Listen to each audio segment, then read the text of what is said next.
Namaskar everyone. So welcome to the second video of Excel lessons. So you can see that today we are starting with this EMI calculation. So what does it mean? What is the EMI? EMI means equivalent monthly installments.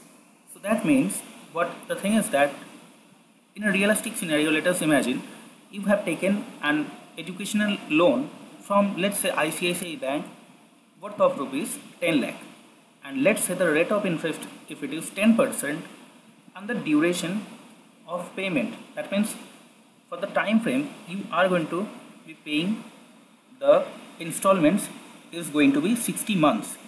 Or let's say, for your easy understanding, let's say you are planning to purchase a car, so you are taking a loan for buying this new car, and for this loan you are ready to pay a 10% interest rate, and the duration of this entire EMI, entire this loan thing is going to be 6 months. So after within 6 months, 60 months, you are going to pay off all the loans of rupees 10 lakh, which is going to be the principal amount plus the interest which will be levied on the remaining balances. So it is like 10 lakh loan you have taken. See the example, 10 lakh loan you have taken. The rate of interest you are going to pay to the bank is going to be 10%, and the duration throughout which you are going to make the payment of EMI, you are actually going to pay off the loan, is that the 60 months. And here I have calculated EMI, which is the end of the period, and this is the EMI as of the beginning of the period. So now what does it mean by end of the period and beginning of the period? That means, let's say on 1st of July,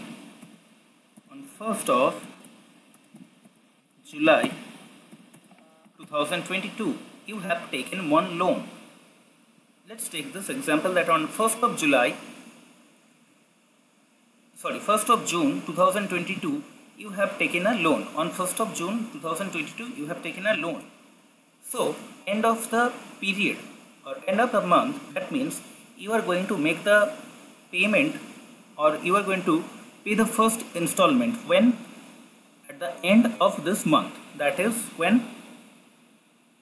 30th June 2022.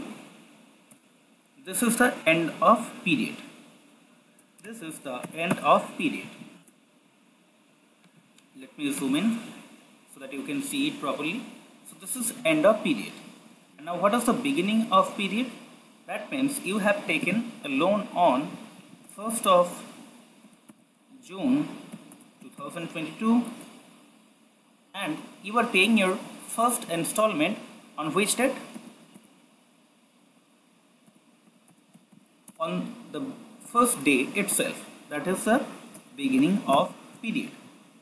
So now how to calculate EMIs when you have these two scenarios, when you are going to make the payments or installments at the end of the period or in the beginning of the period.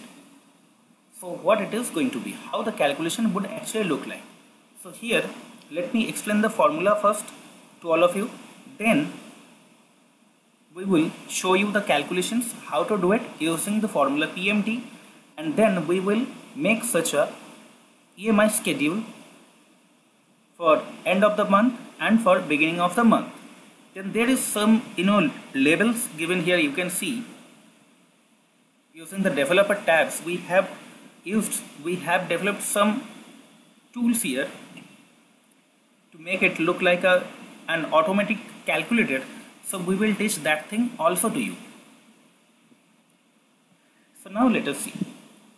If you look at the formula, so this is the PMT formula, as I said. So PMT, that means installments. And how do you do it? Is that if you look at the formula, it is very basic formula. You have taken PMT, that is you are calculating the loan amount. Then you are taking into consideration the rate. Then you are taking into consideration the duration and also the loan amount, which is the PV of the loan. So now let us calculate the end of the period first for it. end of the period calculation. So how to do it? Press equal to PMT. So PMT, look at this reference, calculates the payment for a loan based on constant payments and a constant interest rate. So what it is saying, this PMT formula is that PMT helps to calculate the payment for a loan, how much you are going to pay for a loan, that is payment for a loan based on constant payments and a constant interest rate. So this is the constant payment and constant interest rate, but practically it is generally fluctuating, right? As the RBI changes the repo rate, like that your interest rate will fluctuate. But here we are taking a constant interest rate. So PMT, press tab. Now here the references are appearing, you can see it. This is the rate. Now here when we are doing EMI calculation, we are considering it as monthly installments. So this is why in the duration part we have written 60 month.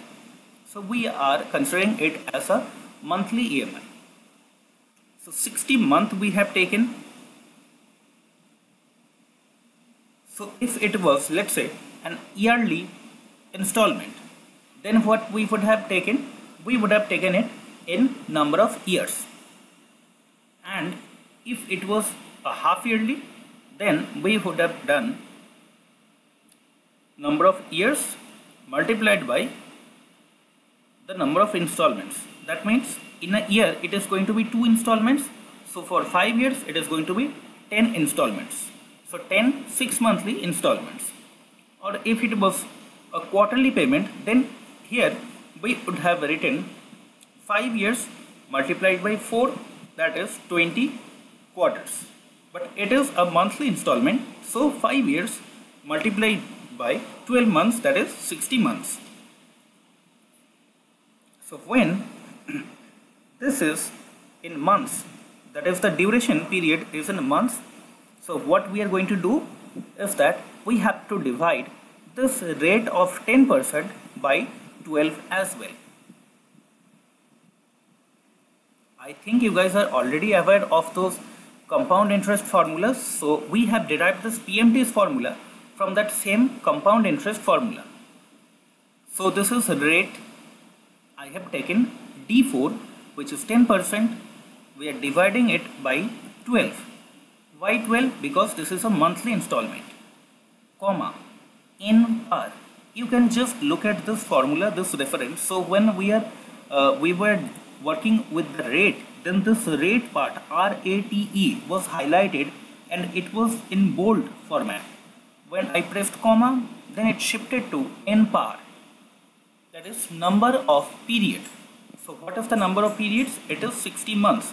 It is already in months in the same unit, so there no addition or multiplication or division have to be done. N par, that is number of period, it is 60 months because we want to calculate the monthly installment. Press comma, present value of the loan. So what is the present value of the loan today? That means today, as on today, right now, on, let's say I am recording this video on 6th of June 2022, Monday. So today if I go to ICICI Bank or HDFC Bank and I would like to take a loan, so as on today, what is the value of the loan I am taking? What is the present value of the loan? How much amount, what is the amount of loan I am taking? It is 10 lakh rupees. So PV means present value of the loan, of the amount. So this is the present value, the loan amount 10 lakh. So now tell me one thing. If the bank is calculating this EMI for me, so is it an inflow of cash or outflow of cash for this bank? Let's say ICICI Bank manager is giving me this loan. So now I asked him, sir, please tell me what is going to be my EMI amount if I would like to pay the installments end of the period, that is at the end of the month, that is end of period. If I would like to pay my EMIs, what will be my EMI amount. So when the bank is giving me this loan of 10 lakh, it is definitely an outflow, right? So what we can do is that as it is a cash outflow for the bank, we are putting a minus sign, then we are selecting this loan amount. So this is minus PV, right? From the bank's perspective, when the bank is calculating, I am putting here minus PV, comma, future value. So future value is going to be 0 because after the end of this period, 60 months, in the banks, in the books of accounts of the bank, will this loan amount exist? The answer is no, because I am supposed to pay off the entire loan amount along with all the outstanding interest amount as well. So I am going to pay off all the principal and also the interest component. So after 60 months, in the books of accounts of the bank, the outstanding loan amount for me is going to be 0. So the future value is going to be 0. I'm closing the bracket, pressing enter. So this answer is coming. Now for this one was the end of the period calculation. So if you just press F2, you can see it. The same calculation was taken, the same result has come. This is the end of the period calculation. So what did I do? Let me just show it to you guys once again, and we will be doing this entire calculation. We will be using this EMI calculation many times later on also.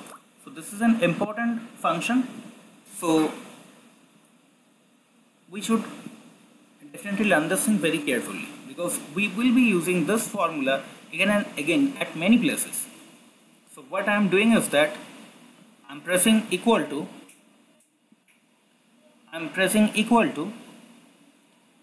Now what do I want to calculate is that the PMT, that is the installment amount. So PMT actually means what is going to be the amount of installment. So equal to PMT. I am not calculating the future value, which is FV, future value. I am not calculating the interest rate or present value or anything for that matter. Now I am just calculating the loans installment amount, that is the PMT. So PMT, press tab, the rate of interest, it is asking for rate of interest is 10% divided by 12 because it is a monthly installment. If it was a semi-annual interest, then we would have done 10% divided by 2 because it would have become semi-annual, right? So we would have, then our obligation of making the payment would appear only 2 times in a year. So semi-annual payments, in that case we would have written D4, that is 10% divided by 2. For quarterly, we have 4 quarters, we would have divided it by 4. For monthly, we are dividing it by 12 because 12 months make 1 year. If it was daily, we would have divided this rate by 365. Now rate we have understood, comma, in per, that is number of period, which is 60 months, comma, present value. So now bank is giving this loan to me, so it is a cash outflow for the bank. So bank is calculating this EMI on behalf of me. So minus PV I have put here, comma, what would be the future value in the books of accounts of the bank of this loan after 60 months, when I will pay off all the entire amount of principal of loan and the interest, what it is going to be is 0, because I am going to pay off all the loan to the bank along with the interest. Shift, close bracket, press enter. See, the same result has come. So now this was, you saw it, we did it, end of the period calculation, right? So now what will happen when we would like to calculate the beginning of the period calculation? If we would like to calculate the beginning of the period, what differences there would have been. So while we were doing our calculation, if you just go back, so post FV, that is future value, which we took as 0 future value, definitely we are going to pay off all the loans. So after that, in the third bracket, there was one thing, that is in the third bracket or square bracket, you can see it is written as type. So what kind of a EMI it is going to be, the type of the EMI. If we press 0, it is going to be end of the period. If I press 1 and then I close the bracket, it is going to be beginning of the period. But you saw that I just pressed 0 because I wanted to make this future value 0. I just simply closed the bracket and pressed enter, and this amount, this end of the period amount, was matching with the correct answer. But if I click here and press F2, you can see that there is an additional 0, right? Now what this additional 0 is for? This question may come to your mind. So both the calculations are absolutely correct. Now let me explain this particular square brackets concept to all of you. So I just entered 0 for future value.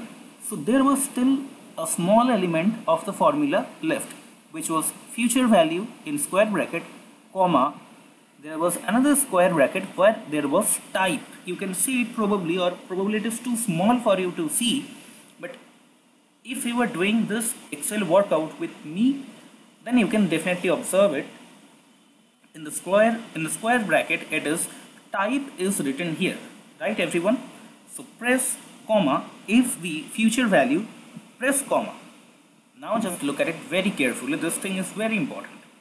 0 means end of the period. So if I press 0 and if I close the bracket, this calculation is going to take place as per the end of the period method.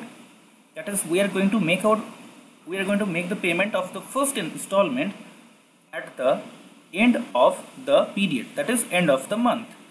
And if I press 1 and then I close the bracket, it is going to be beginning of the period. That is, we are going to make the payment of our first installment today itself. So this is how it is. So I didn't select between these two because I knew that this particular thing, which is the type, if I do not put anything in the formula, then also it would by default select this end of the period thing. And if I wanted it to be beginning of the period, then I had to select this beginning of the period thing. So I wanted it end of the period, मुझे end of the period चाहिए था, मैंने कुछ भी select नहीं किया था, मैंने बस ऐसे ही यहाँ पे बंद कर दिया था bracket and I pressed enter. But the right way of doing it is that future value, you have entered 0, press comma, complete the formula. So there is one more thing left, which is type. Now if you would like it to be end of the period, you can press 0 and you can close the bracket, you can press enter. So this result is still matching. Now for the beginning of the period, I am doing it differently for you. Equal to PMT, press tab, rate is going to be 10%, that is D4 divided by 12, now comma, in par, it is going to be same number of periods, comma, present value is same going to be negative 10 lakhs, that is minus D3, comma, type. Now for type, okay, we are still left with the future value. So future value is going to be 0, comma, I am always following this direction given here, right? I was forgetting that I have to put the 0, but as I looked at this formula here, it was appearing PV was only highlighted. If I just close the bracket, pressed enter, then it would have given me the wrong answer. So I am always following this small formula which is always appearing here while I am working with the formula. So PV till PV we have entered.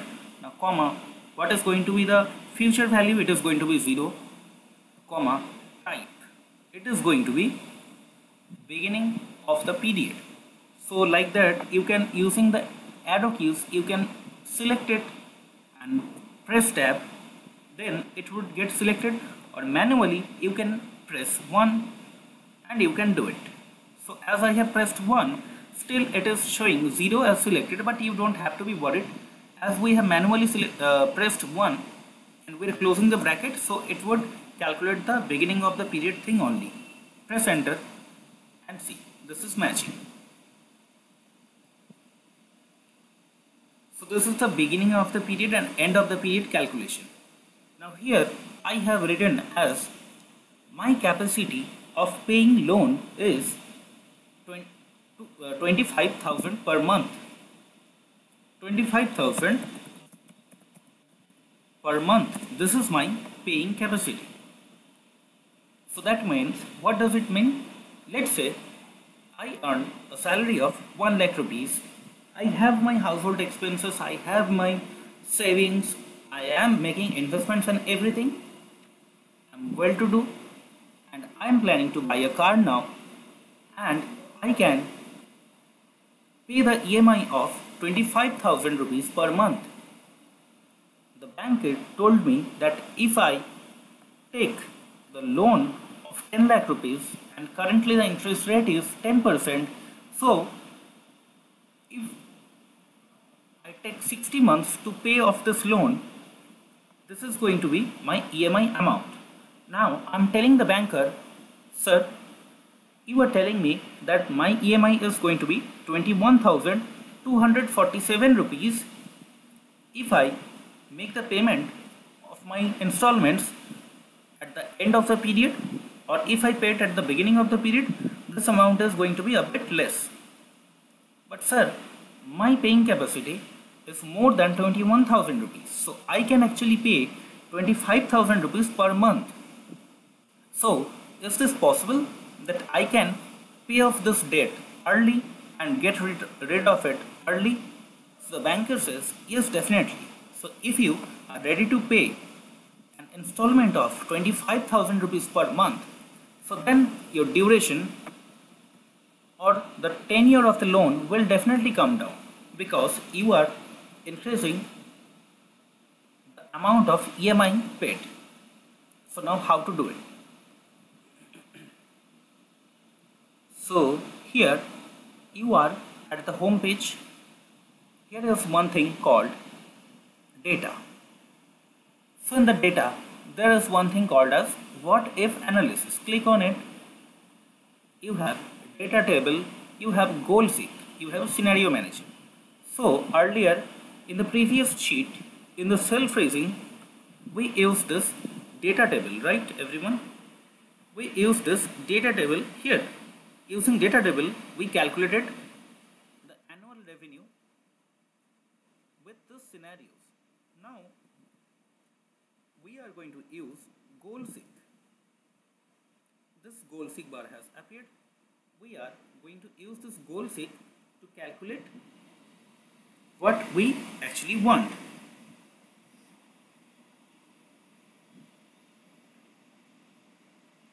So using the goal seek, how we can do it is that, so let me show you how to use this goal seek once again.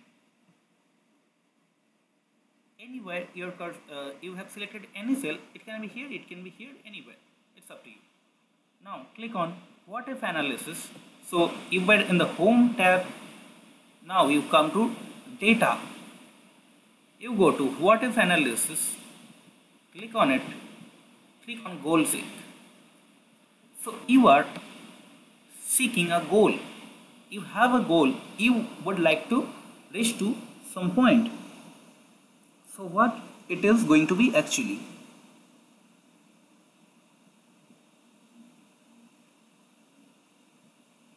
Actually it is going to be, so what do you want to actually check is that currently what is your EMI, what is your existing EMI is this. This is your current EMI. If you would like to pay the installments at the end of the month. So this is your EMI amount we have selected. So in the goal sheet, we are actually trying to say that this is my current EMI. This is my current EMI at the end of the period. If I make the payment of the EMI, this is my current EMI amount. So I have set this cell D6 to value. So this is my current EMI amount. That is my banker is saying, Soumitra, you have to pay this much EMI. So let's say your banker is saying, Ajay, you have to pay this much amount of EMI. So now your goal is to get rid of this loan as early as possible. For that, you are ready to take an EMI of 25,000 per month because this is your paying capacity. So what is your goal? This is your current EMI amount. So in the set cell, we have set this particular cell, which is the current EMI amount.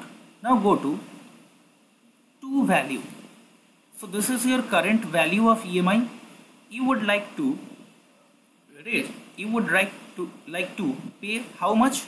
To value 25,000. Manually you have to type it by changing the cell. Now which cell you would like to change? You would actually like to change the duration of the loan period because you want to get rid of this loan as early as possible. So you just by changing the cell, click here, then select this cell where it is showing 60 months period and press OK. And this will automatically get calculated. See, it has arrived. Press OK. Now, if you are when you told your banker, sir, I'm ready to pay 25,000 rupees per month as EMI, please tell me what would be my EMI's duration. That means how long, if I would like to go with the payment of 25,000 per month, then how long this EMI would continue. So the banker came up with the calculation and said, if you make the payment end of the period, it is going to be 48.8582 months. So similarly, if you would like to do it as the beginning of the period, you can do the calculation here. Just do it, pause the video, just try to do it for the beginning of the period.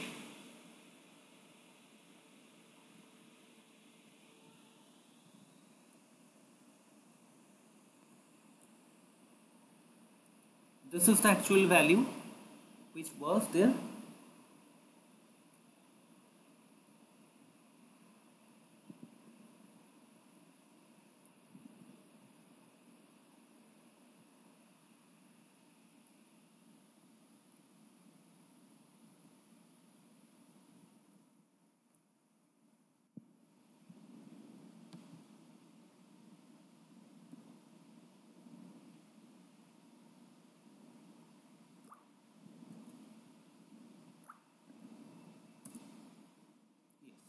So this was the actual value.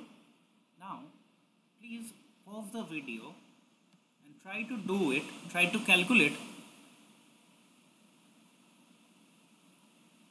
If you have the capacity to pay 25,000 per month, beginning of the period, then what would have been your duration? Remember, end of the period it was 48.82, somewhere like that. This time you calculate it as per the beginning of the period. So pause the video and try it.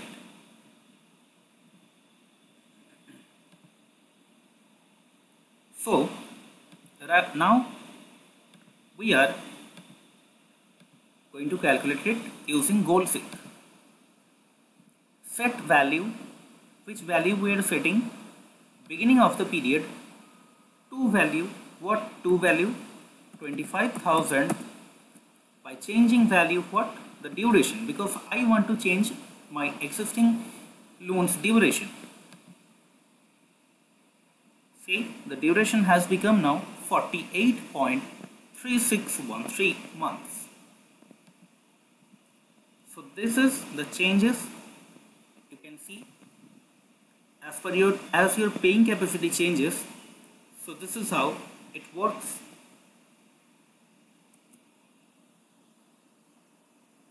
So the entire calculation actually got changed, but I am pressing just F2, pressing enter. So the entire thing is coming back in its previous form, because the formula got changed because we used this data table. Sorry, we used this goal sheet, right? So because of that it changed, but yeah, I just pressed F2, pressed enter once again. I didn't make any changes, just did F2, enter, it's done. So now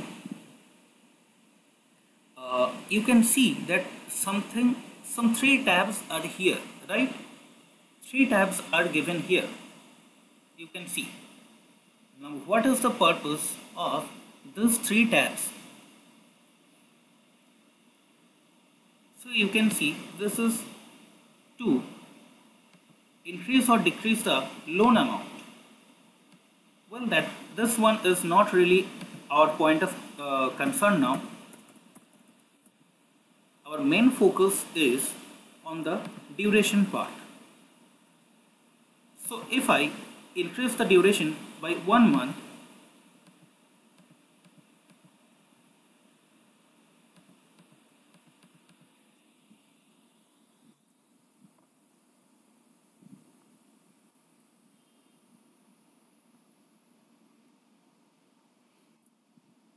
what is happening? The EMI is changing, right? So what did I do is that you can use such small tabs also using the developer tab, using this developer tab. So I will teach you how to add these tabs and work with these tabs so that it becomes an automatic calculator, and you can do the entire calculation just by pressing click in on this. See, the number of months are going up or down, you can see. So if it was 56 months, then what would have been?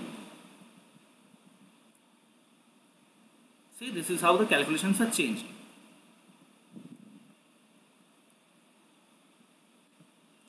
So yeah, I will teach you these things later on, how to work using this developer tab, so you don't have to be worried about it right now.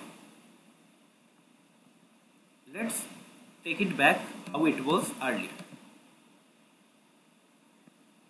It was 60 months. I'm taking it back to that position. So you saw one thing, right? I think you guys just observed one thing, because as this calculator thing is not, this developer tab is not properly attached with this thing, so the calculation is not happening automatically, because this Excel sheet is probably selected in a manual mode.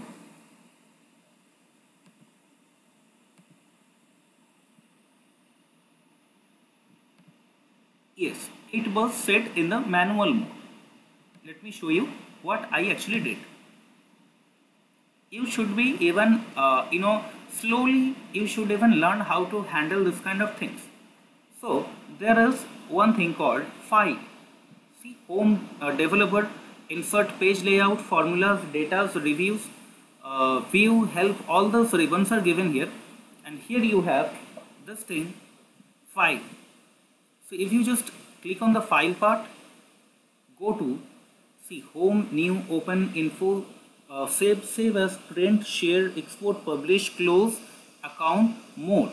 So in this more section, more options is given here. If you click on the more options, feedback and options are opening up. So if you click on this options part, then here few Excel options are appearing, which are showing up as general, formulas, data, proofing, save, language, accessibility, advanced, customized ribbon, quick access toolbar, add-ins, trust center. So these many options are appearing. So now what we were looking for is the formulas. Why I'm saying formulas? Let me tell you. So here, actually this result, I think you remember, this result is as of 60 months, right? But now I have changed this formula to 70 months. But when I have changed this formula to 70 months, then this entire calculation should have been updated by itself because it is linked by formula, right? But it hasn't happened. Why it hasn't happened? Because if you go to file, if you go to more, if you go to options, then if you come to formulas, this formula, let me show it once again. I'm showing it again and again because there is some reason. Because many times while you will be working in an office as a full-time employee, so the problem is that you will be receiving Excel sheets from, let's say, your boss, let's say your colleagues, anywhere, from anyone you can receive the Excel sheets, and there you have to be working on various things, right? So many times it may happen that they probably have selected it in the manual format for some reason, or it can be like any reason. But if this kind of problems are happening, that is, it is not automatically getting updated while you will be doing the data analysis, at that time actually it is very difficult because you will have some data which is appearing here, but this data is actually incorrect, although the formula which I have put in here is actually 100% perfect. If you press F2 here and then press enter, then actually this amount will change. Just let me show you. Press F2, press enter. Now this is the correct amount because from 60 the EMI, the duration period, now I have increased it to 70. So definitely it should have come down. But it didn't because there was some mistake. Similarly, let's say if it was 50 months. So this entire calculation should have changed simultaneously, but it didn't happen. So what you can do is that Control Shift, the shortcut was Shift F9. If you press Shift F9, entire thing will get recalculated. But we are doing it manually because you may forget. See, like that, if you do any such thing, now we want it back to 60. See, this result is here, but we want it to be automated, not manual. So this is why you can change this manual to automatic part of where if you change even a single digit, even 0.001 also, then also the entire Excel sheet, entire financial model should get recalculated by itself. That is actually an efficient model. But due to some reason, your boss or anyone, any colleague or anyone, they may share some Excel sheet. There may be some purpose, there might be some purpose for which they can save it in the manual format. Anyways, you can just do it. You just need to click on files, go to more, go to options, then this option would come up, then go to formulas, because these formulas are not getting recalculated and it is not giving you the fresh like solutions. So go to formulas, workbook calculation. See what it is showing: manuals, automatic except for data tables, or automatic. Click on automatic. It was checked in as manual. Now click on automatic, press OK. Now this entire calculation got calculated by itself. Now see the magic. 61 I did. This entire calculation changed. Not only this entire calculation, let me show you how now it is efficiently working. Alt OCA.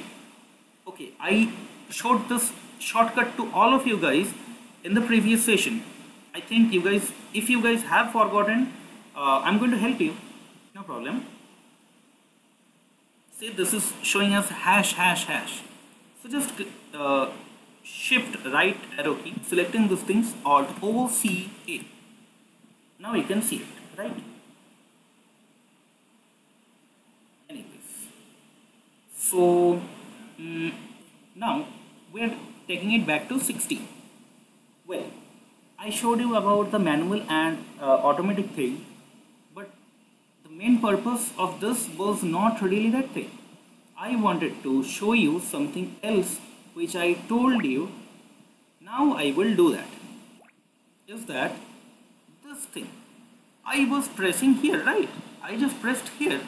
This entire tables, those two large tables with hundreds of datas, 60 plus 60 datas, that is of 60 month, got recalculated. Look at the entire sheet's movement.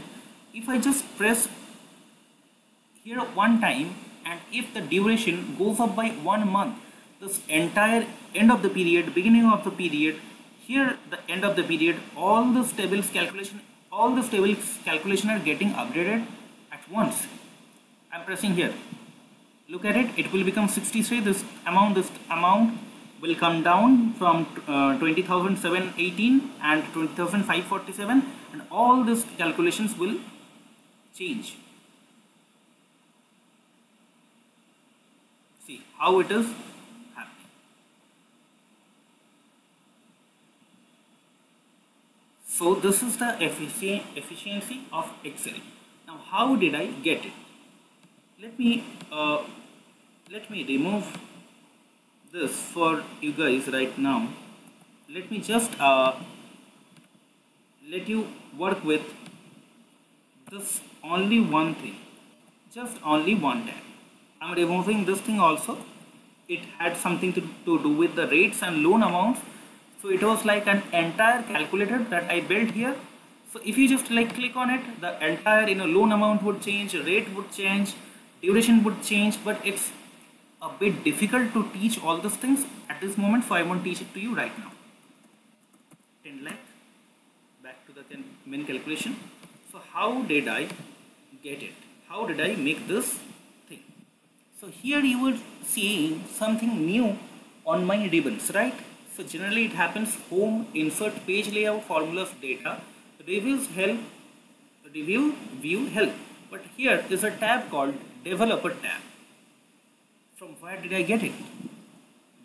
Do I have any special access to Microsoft? Not at all. You also have this thing. Even if it is a pirated version, you have it. Go to files, go to more options. You have so many things given here. Now one thing is customize ribbon. Click on customize ribbon. All these things are appearing. Popular commands are appearing here, and main tabs are appearing here. If I see the developer custom, this thing is checked in. If I click on it, this developer, and if I click on OK, this developer tab would just go away from here. I'm pressing OK, clicking on OK. See the developer tab, actually now it is gone. So how did I get the developer tab? And without the use of developer tab, we cannot make this kind of a calculator. So I'm going to file, I'm going to more, I am going to options, I'm going to customize ribbon, I'm going to developer tab, clicking on it and ticking it, checking it in, and pressing OK. So now the developer tab has appeared. I am deleting this thing and doing it fresh for all of you. So let's say it was just 60. Yeah.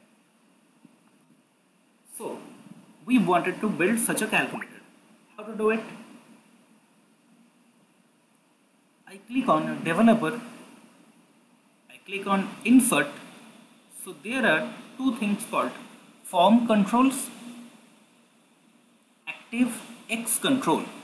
So in the form control, I am clicking on this scroll bar form control.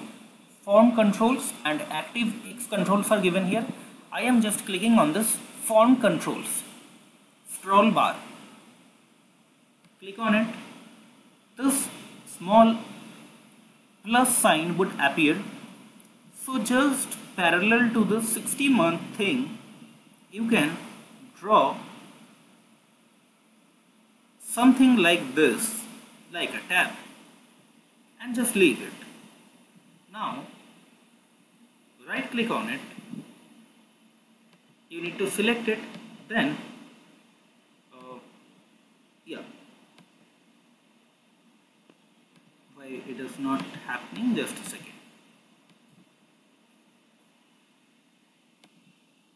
Yeah, now it is happening. So somehow it was not properly getting selected. Now just select on it. What is the right click? Do right click on it, then do format control. So many things are given here. Just do format control. Click on the format control. Current value here is 60 months. So just in the current value write down 60. Minimum value, make it 1. Maximum value, let's say you want it to be 100 months, so you make it 100. Incremental change, so that is on your one click, how much value should change? It should change by, let's say, 1 month. So we are keeping the incremental value to be 1. Page change, we are keeping it 10. What is page change? I will show you. Page change means if you just directly click on this thing, it is like this entire scroll thing. If you just click on this up arrow or down arrow, if you press on down arrow, what will happen? This scroll bar would just come down a bit. Then if I press again, a bit, like that.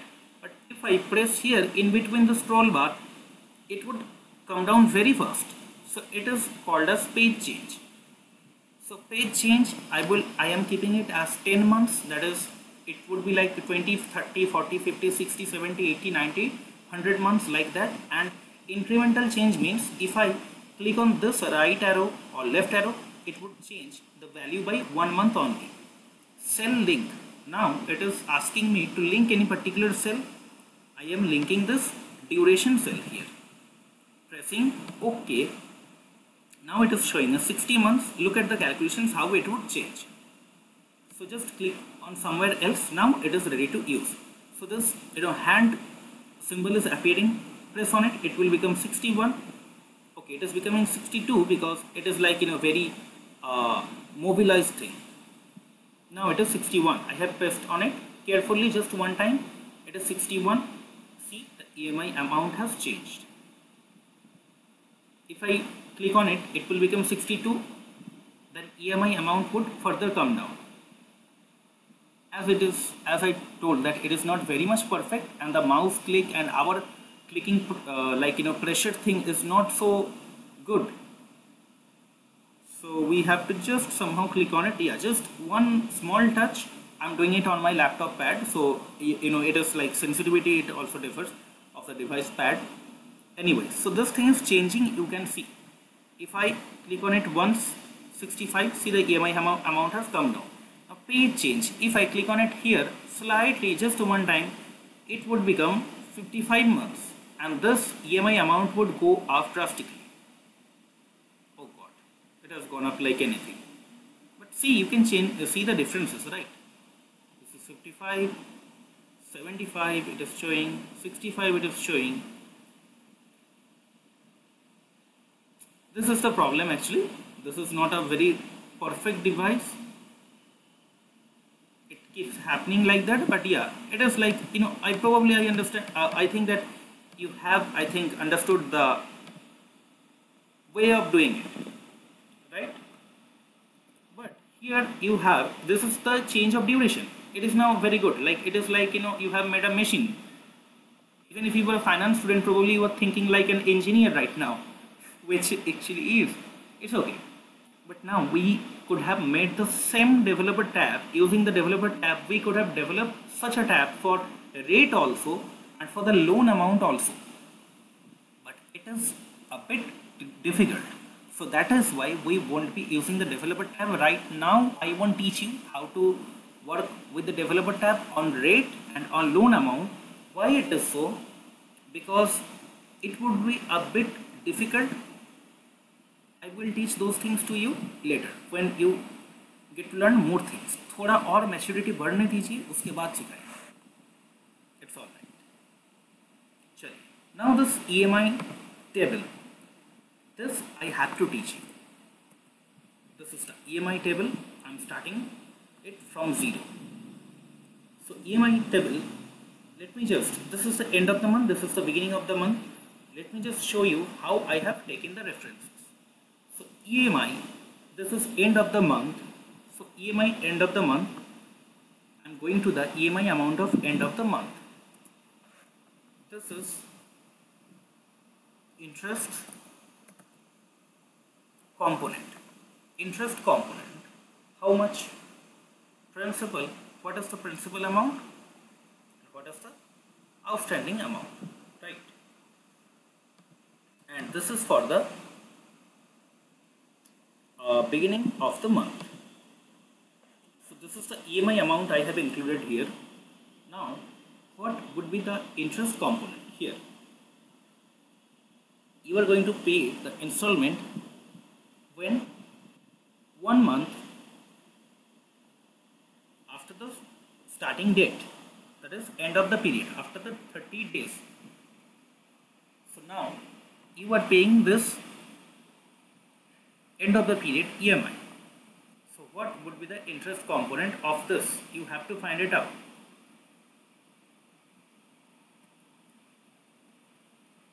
What is the interest percentage? 10%. EMI is this. So EMI is this. Rate of interest is 10%.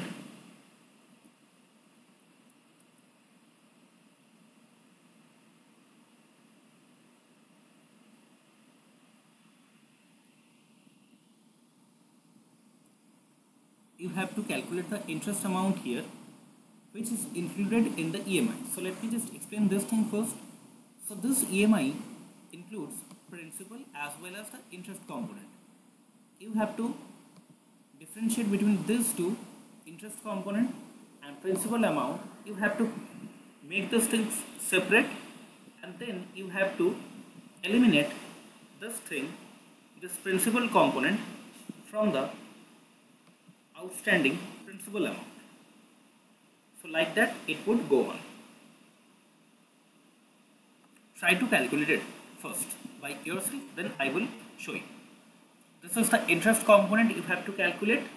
So as you get the interest component, then the principal component is very easy. What you can do is simply you can press equal to, then from the EMI, if you minus, that is you deduct the interest component, you will get the principal amount. Right? That means equal to EMI minus interest component, you get the principal.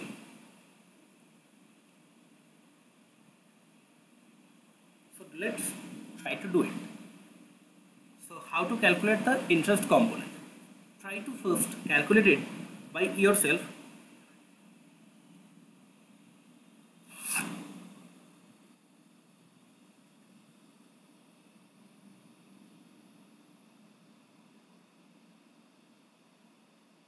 It is kind of a back calculation kind of a thing that would happen, which you can easily do it.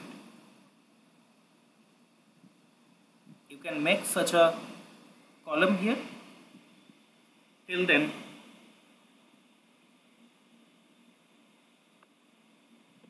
EMI amount is actually going to be same, right?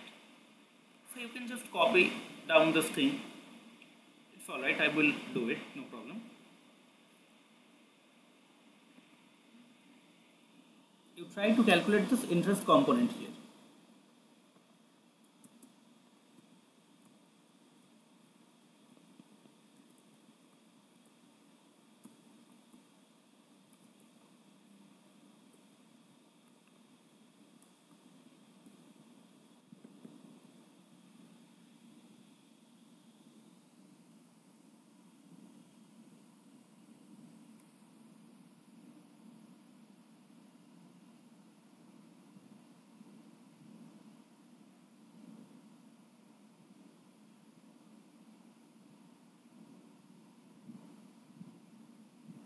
So how to calculate this interest component?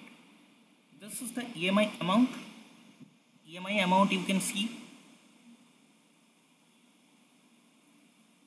Now what you can do is, you can simply press equal equal to, this is the interest component multiplied by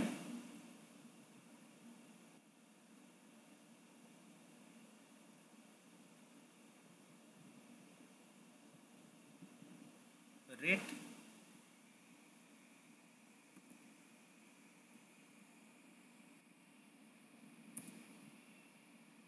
is not showing like that. Just a second.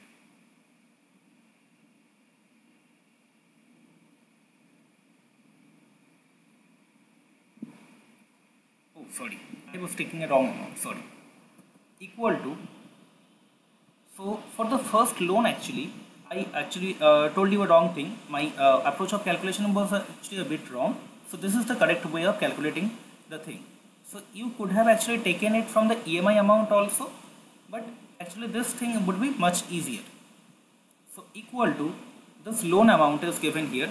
So this is the outstanding loan amount, right? And you have to pay the interest on the outstanding loan amount for how much time? For 1 month first.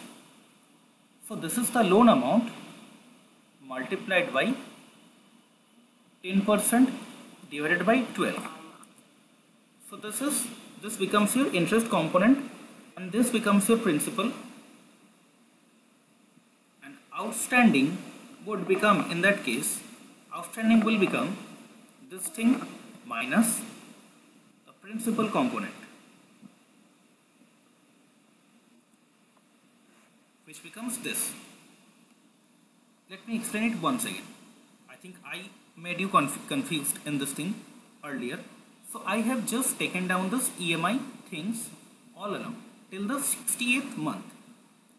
Okay, till the 60th month I have listed down all the EMIs, because these EMIs are going to exist till the duration of 60 month. तो 60 month तक EMI चलेगा, इसलिए मैंने सारे EMIs को एक list में मैंने लिख लिया है. अब मुझे इंटरेस्ट कैलकुलेट करना है, प्रिंसिपल कैलकुलेट करना है, एंड कितना लोन मेरा बचा अभी भी पड़ा रहेगा जिसको मुझे पे करना होगा, उसका कैलकुलेशन हम लोग यहाँ पे करेंगे. सो फर्स्ट हम लोग यहाँ पे इंटरेस्ट कंपोनेंट कैलकुलेट करेंगे. Okay, first we are going to calculate the interest component, then the principal thing, मतलब ये EMI से इस EMI में कितना इंटरेस्ट हम लोग पे कर रहे हैं, कितना हम लोग principal amount, principal loan that is main loan का कितना, इस 10 लाख का कितना हम लोग पे कर रहे हैं. पे करने के बाद इस 10 लाख में से और पे करने के लिए कितने पैसे अभी भी बचे हैं जो कि मुझे आगे जाके पे करना होगा. So this is our primary objective. So now interest component. Now what is our interest component for first 1 month? This is our loan amount, and we are going to make the payment of our EMI at the end of the period. So this is our loan amount multiplied by the rate of interest divided by 12. This is the first month's interest component. Now what is going to be the principal repayment? It is going to be principal equal to EMI, total EMI amount minus my interest component. I think you have understood this calculation. Principal EMI में से इस EMI में what was the interest component? It was 8,333.33. What was the principal component in this EMI? Principal था 12,913.71 का principal. So what is now the current outstanding loan amount? Press equal to loan amount minus the principal amount, that is outstanding principal amount. Now let us see next month का क्या करेंगे. Now again the interest component. Now in the next month, so it is like this. Let me give you a timeline which will help you to understand. This is at the end of, let's say we took loan on 1st of June. End of the period date is, let's say this is the end of the period date. Okay, next month what is going to be the next date? Next date is going to be 31st 7 2022, 31st of July. So next month tak this entire loan was outstanding. So for this entire 1 month, this interest would get calculated now. So next month May, when we are going to pay the EMI, what would be our interest amount? It is definitely the outstanding loan amount, उसके ऊपर interest calculation होगा. So outstanding loan amount multiplied by 10%. This is going to be the interest due. Now interest divided by 12 because this is monthly. So this is going to be our thing. Let me calculate it once again for you. Equal to next month में outstanding loan amount के ऊपर ही होगा because I have paid the principal of 12,913 rupees का, right? So remaining outstanding principal amount, उसके ऊपर we are going to pay the interest. What is the interest? 10%. We are fixing it. 10%. चलिए, right now keep it simple. 10% divided by 12 because it is a monthly installment. What is going to be our principal repayment? Is going to be equal to 21,247 minus this interest component. So this is going to be our principal repayment. Outstanding loan amount is going to be this minus this. This was our, this amount 987 was our outstanding loan amount, and this month we have paid this much of principal. So remaining outstanding principal of loan is this. Now what we can do, here we learned about cell freezing. So we will just use a small trick. We can just simply fix this thing pressing F4. Pressing F4, we are fixing this 10% because we will now just copy this formula and go down, paste down. So we don't want our rate to come down because rate अगर नीचे आ जाएगा, it will become 60, then this entire mess up हो जाएगा, right? So we are fixing this D4 rate का particular cell, and in the outstanding area I want it to come down one by one every cell, so we are keeping it intact. Here in the principal this calculation is right, and as I copy it and press it down, so let's say I'm copying it and pasting it down. So what is happening? The calculation is correct. Outstanding loan amount के ऊपर 10% interest लगेगा, 12 divided by 12 months. So monthly interest component calculated, right? Now for the principal, if I just copy it, paste it down and check it, this calculation is also correct. EMI minus interest, that is principal. Now for the outstanding loan amount, if I copy it, paste it, check it, the formula is correct. Outstanding loan amount था मेरा इतना at the end of 31st of July 2022. So now we have paid the principal amount of this after this EMI. So we have deducted and got the outstanding loan amount. So now what we can do is we can simply shift right arrow key, Control C, copy. Now इतना नीचे जाना है, अब इतना नीचे कैसे जाए?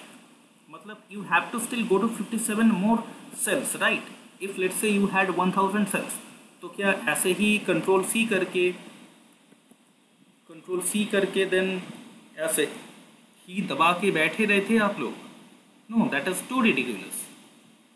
So the easiest and most efficient process of doing this kind of long list of calculation is that select it. How to select? Shift right arrow key, Control C, copy. On the left hand side you have a staircase given here, right? How to navigate through this data? एकदम नीचे जाना है, कैसे जाए? Control down arrow key. You have reached to the 68th position, which was actually supposed to take 3, 4, 5 seconds to reach. Control up arrow key.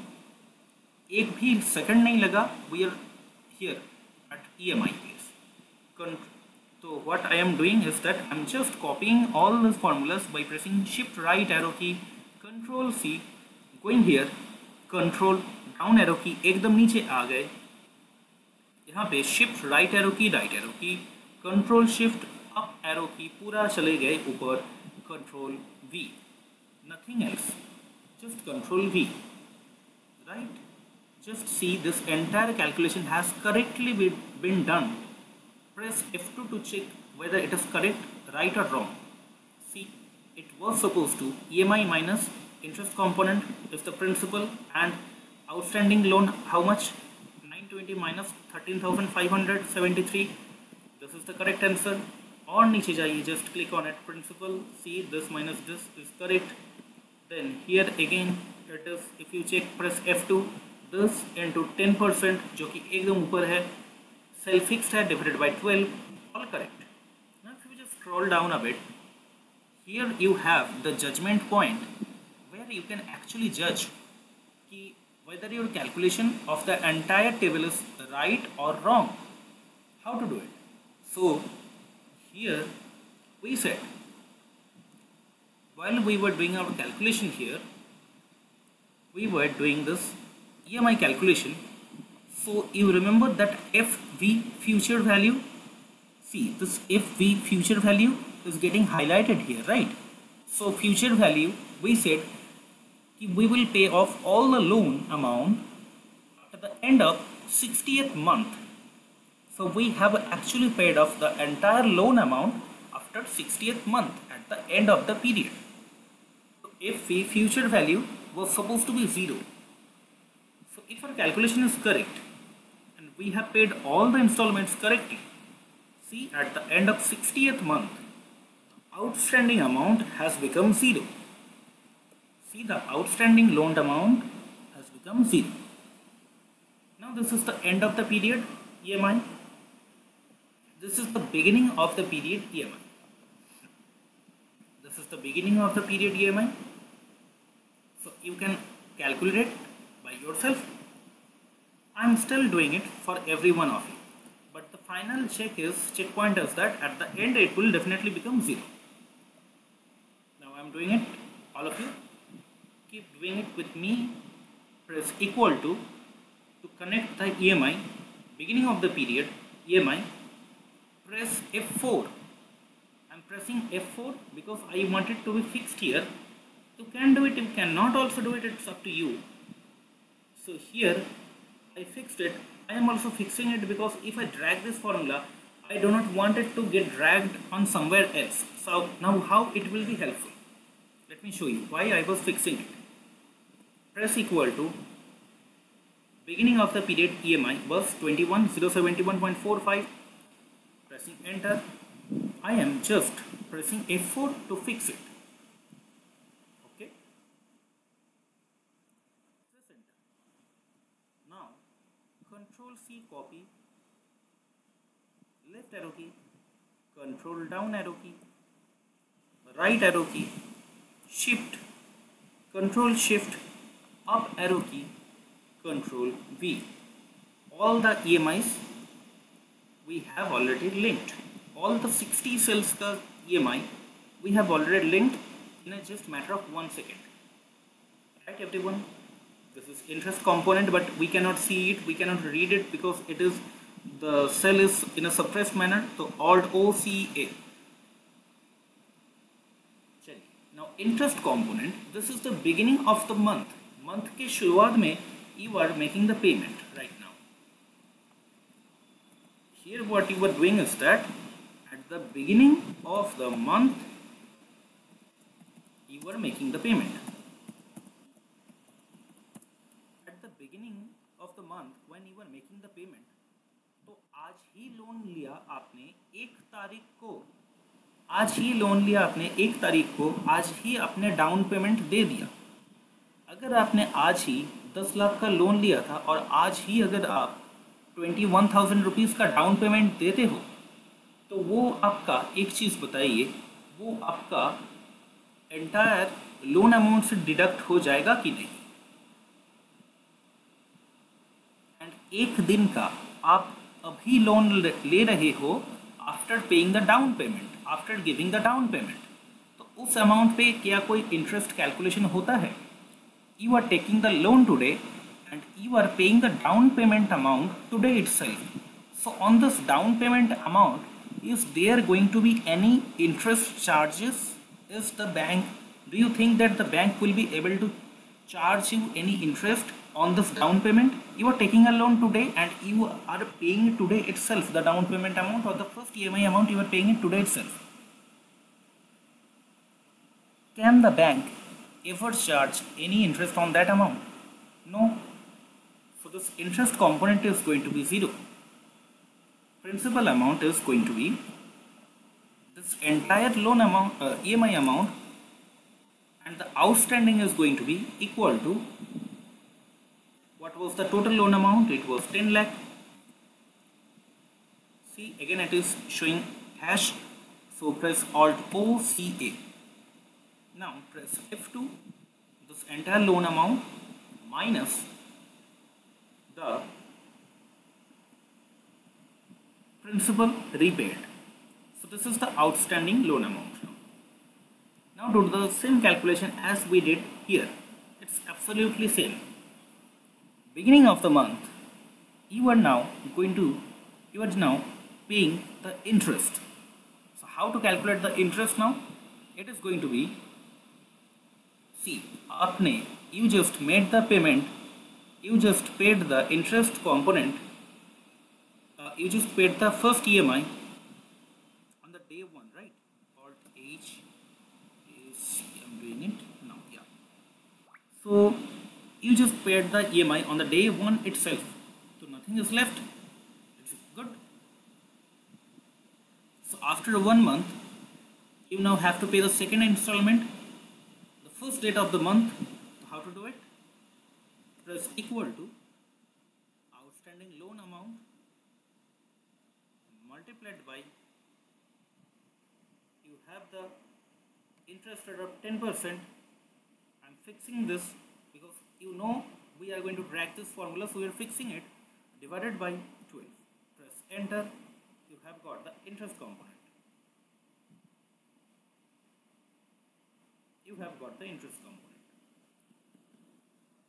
So now principal amount is going to be equal to EMI minus interest component. Press enter.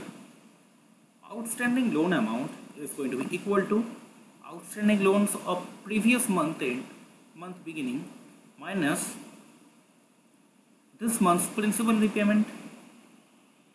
If you are not understanding, just pause the screen, just pause this video for once, take your time, watch this calculation or rewind and watch this table's calculation. It is exactly same. Both those tables calculation is exactly same. If you have understood this table, you can do it all by yourself. If you are not understanding this much calculation, pause, rewind, watch it again. Interest component. So we did the calculation here.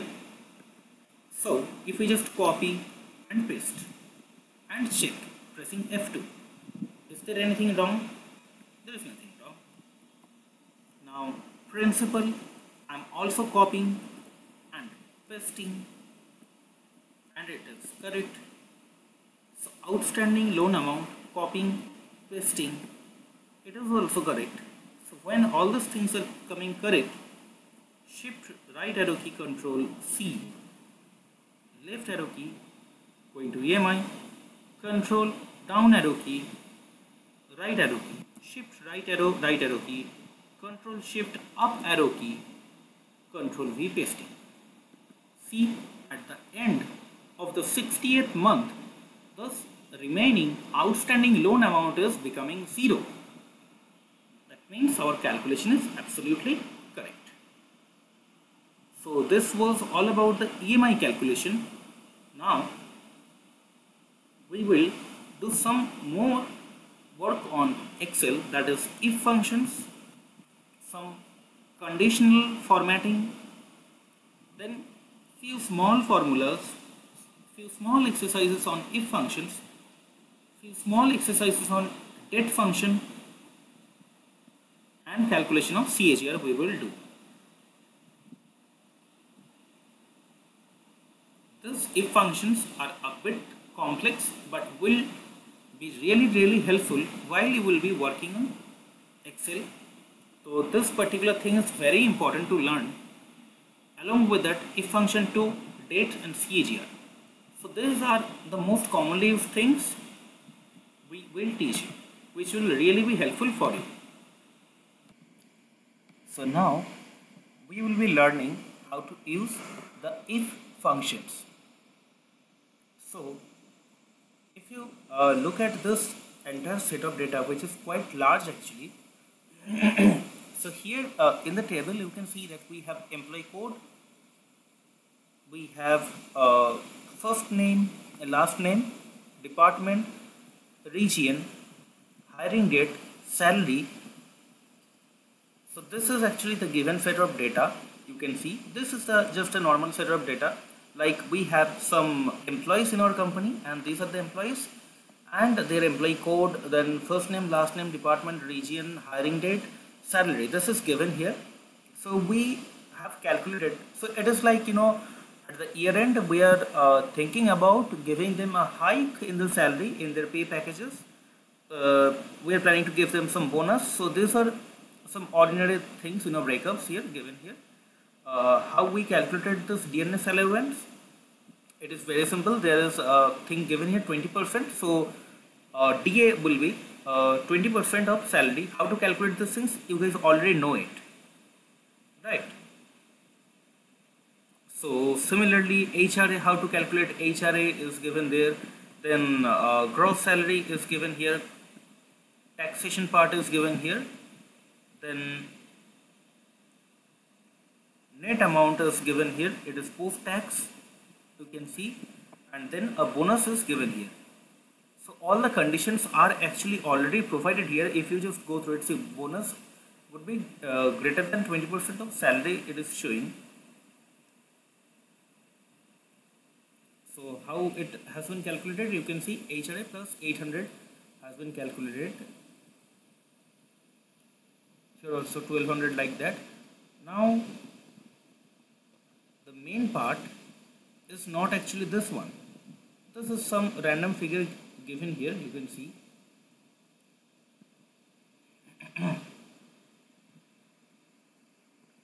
So our main point of concern is these things.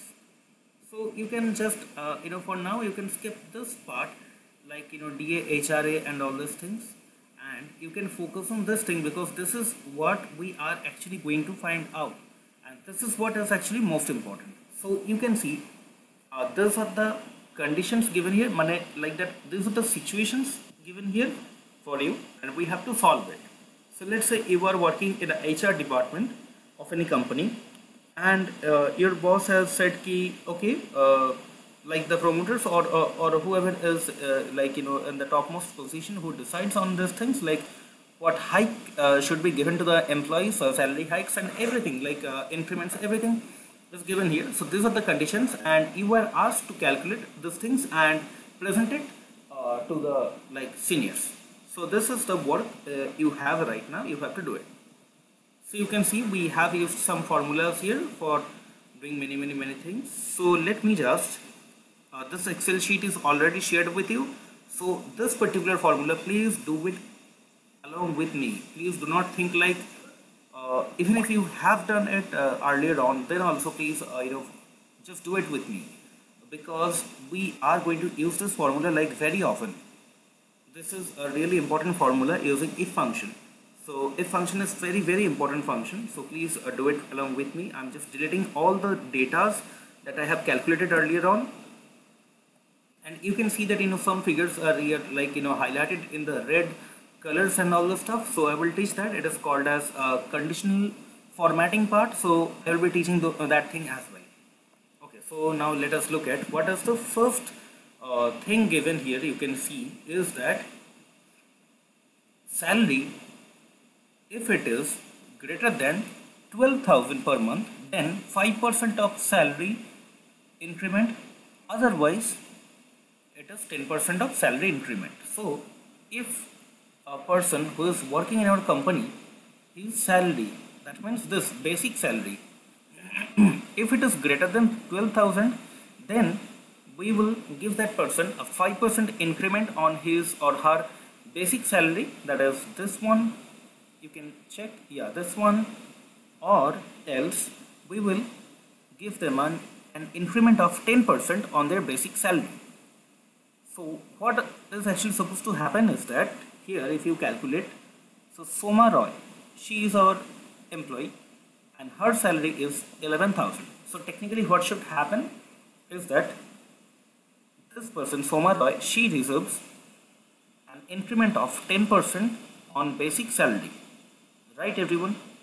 Now if you look at Joy Das, so this person earns a salary of 9,900 per month, which is the basic salary. So this person deserves a 10% increment because it is less than 12,000. If you check this person Raju Mukherjee, he earns only 5,000 per month. So this person also deserves like a 10% increment. But if you look at this person whose name is Palak Das, so this person is actually earning a basic salary of 19,000 per month. So for this person, what should be the increment amount as per the policies, increment policies, HR policies disclosed. So this person's salary should be the increment should be, because this person's basic salary is salary greater than 12,000, that is 19,000 is her salary and our salary threshold limit is 12,000, so it is definitely more than 12,000.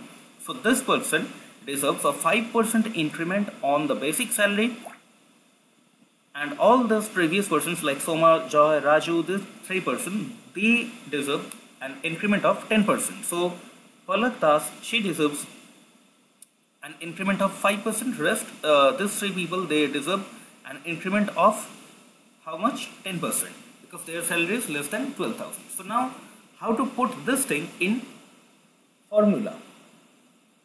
So let us try. Let us try to build a formula logically. Let us do not mug up any formula, because see, these are full of variables. You cannot really memorize any formula and then you implement it while you are working. So it won't be possible. It is not feasible. So for that, let us approach it very much logically. Okay, let us work on the logic. Let us think how you should design the formula.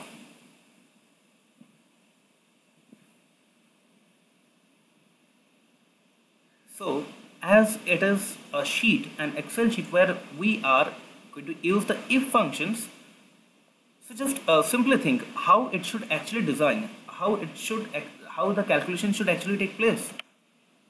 It should take place like, as you are seeing, the salary of this person is 11,000.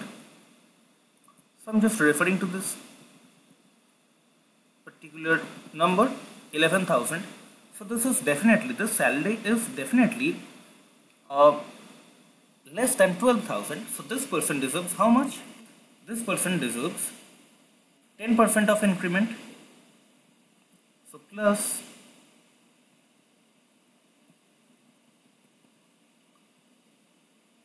basic salary plus 10% of basic salary. This person deserves this much. So if you put a bracket like this,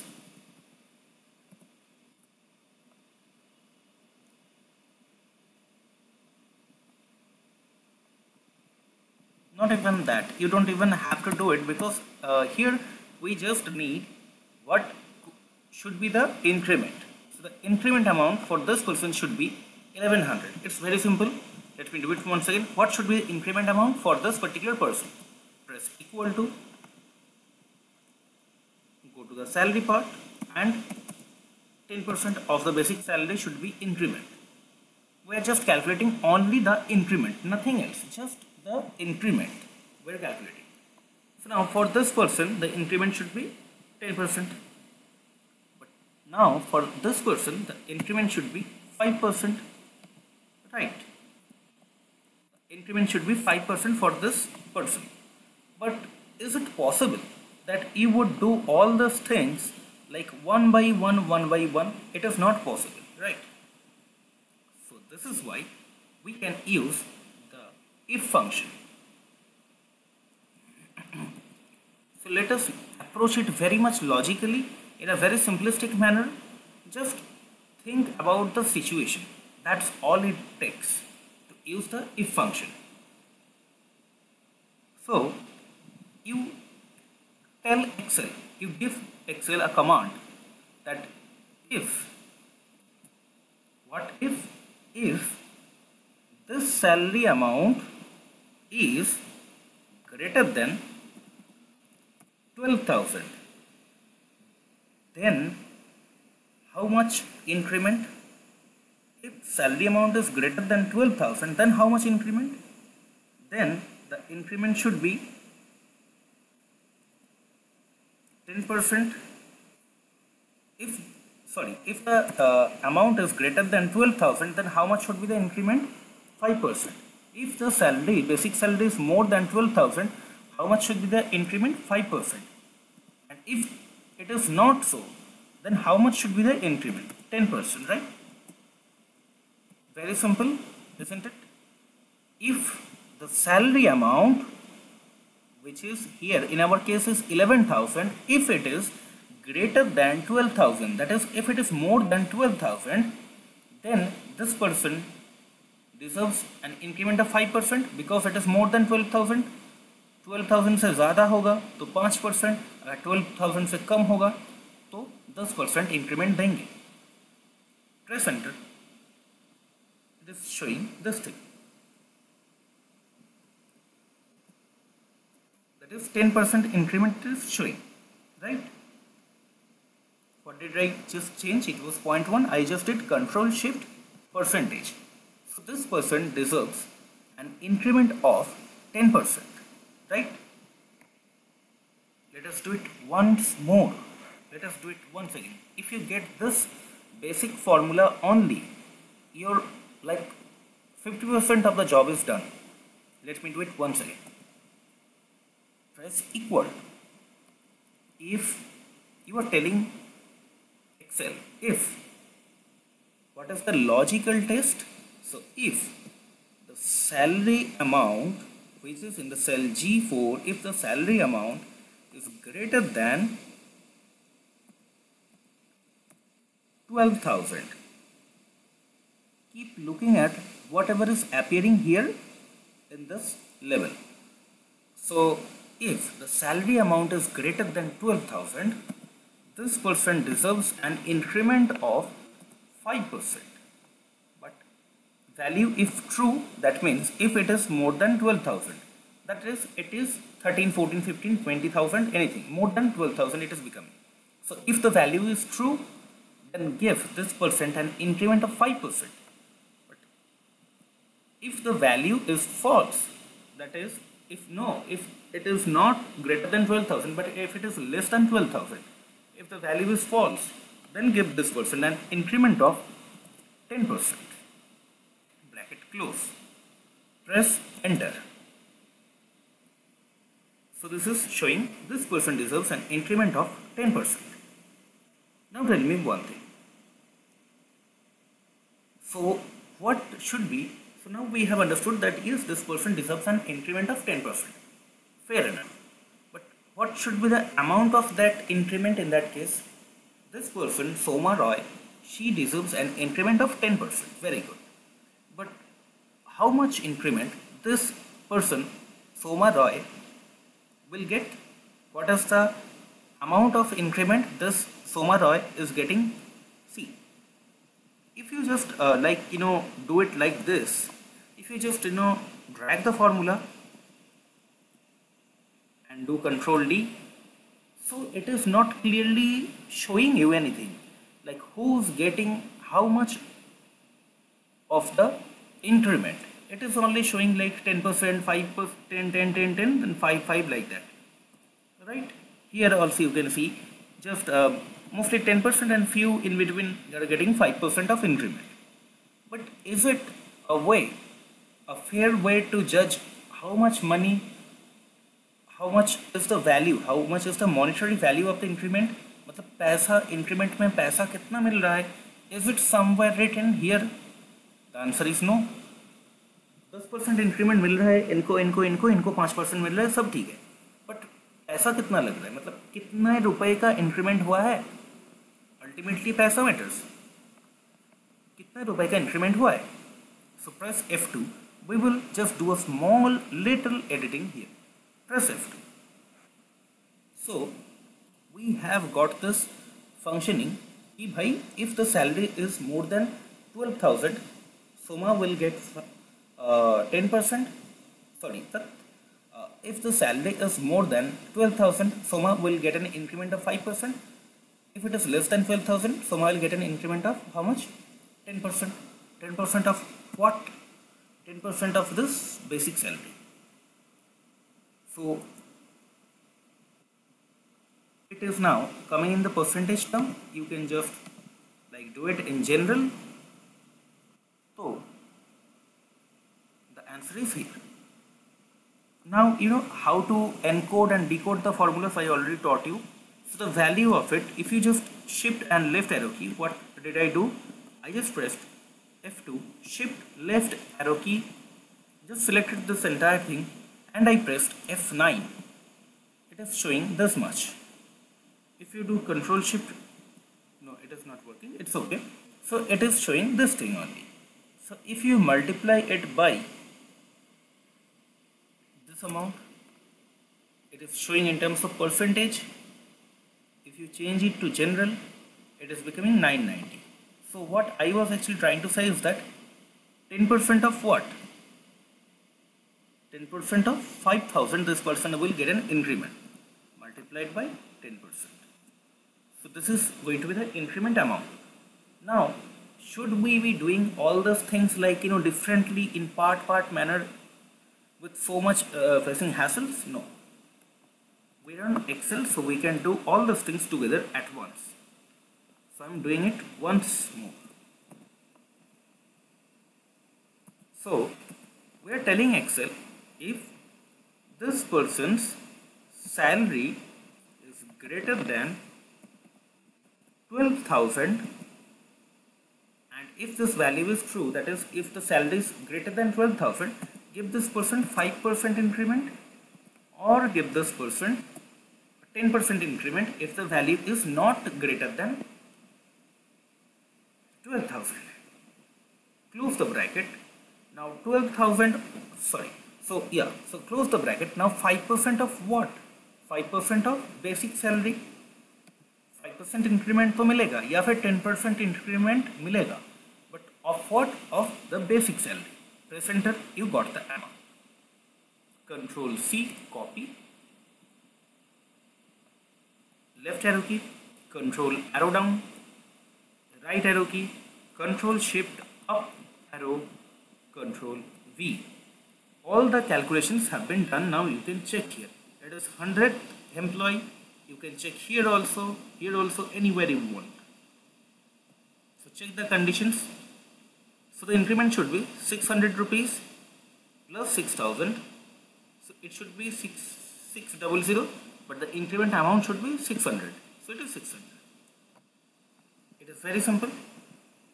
Now let us try to solve this particular formula, or rather this situation. Salary, let us check the question.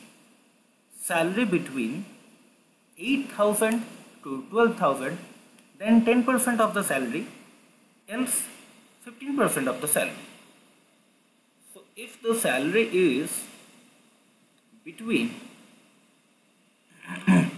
mark my words, if the salary is between this range, then there is a certain percentage, or else 15% is given, right? So how to do it?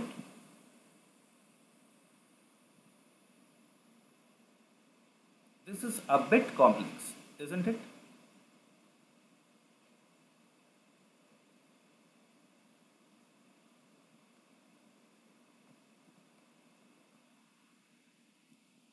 Okay, this is actually the entire question. Yeah. So if you are like let me just try to do it so that at least you can see it properly while you are doing this thing. So expand the cell to read this thing entirely, this entire thing. So much of text is there. Now do it. Now it is clearly visible. The question is clearly visible. If the salary is more than 12,000, then in that case 5% of the salary is the increment amount. So the same situation we have taken here. So if the salary is more than 12,000, give 5% increment. If the salary is between 8,000 to 12,000, then give a 10% increment to the employee. Or if it is less than 8,000, then give 15% of the salary. Know why it is written that less than 8,000, but it means actually that, because if, see, it is like that, 12,000 is the threshold limit, right? Called HAC. Okay, so if it becomes, let's say, greater than 12,000, that means 12,001, from 12,001, anything, it can be anything, 1 lakh it can be, no problem. Alt HAC, yes. So for these two conditions, what should be the increment amount? It should be 5%.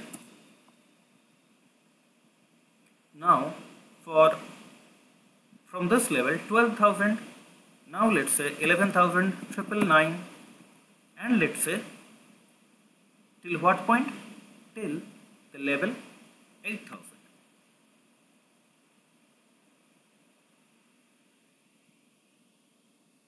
Again, read the formula, read the situation. If the salary is more than 12,000, we are giving this. If the salary is between 12,000, so this is the starting point, between 12,000 and 8,000. So like that, let's say 8,001, 8,000. So 8,000. If it is in this range,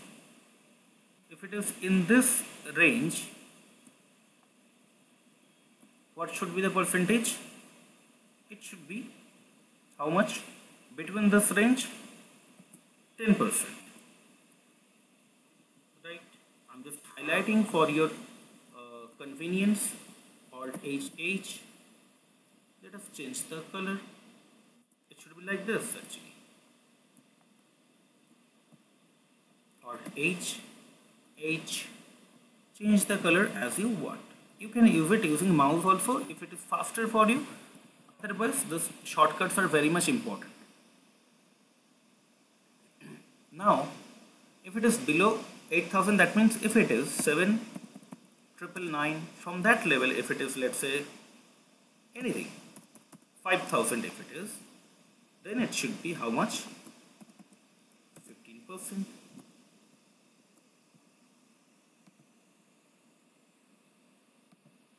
So this is the condition given here.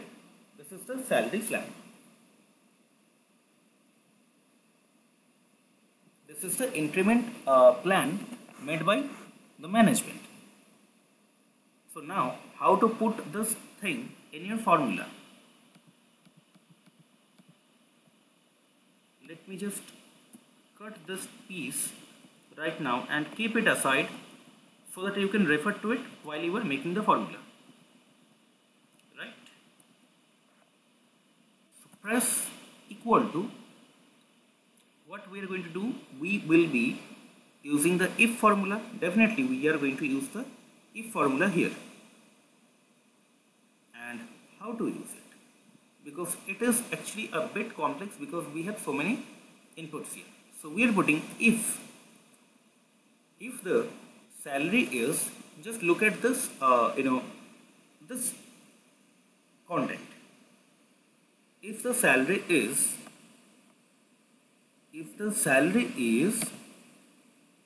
more than 12,000, then 5%, right? Then it is 5%.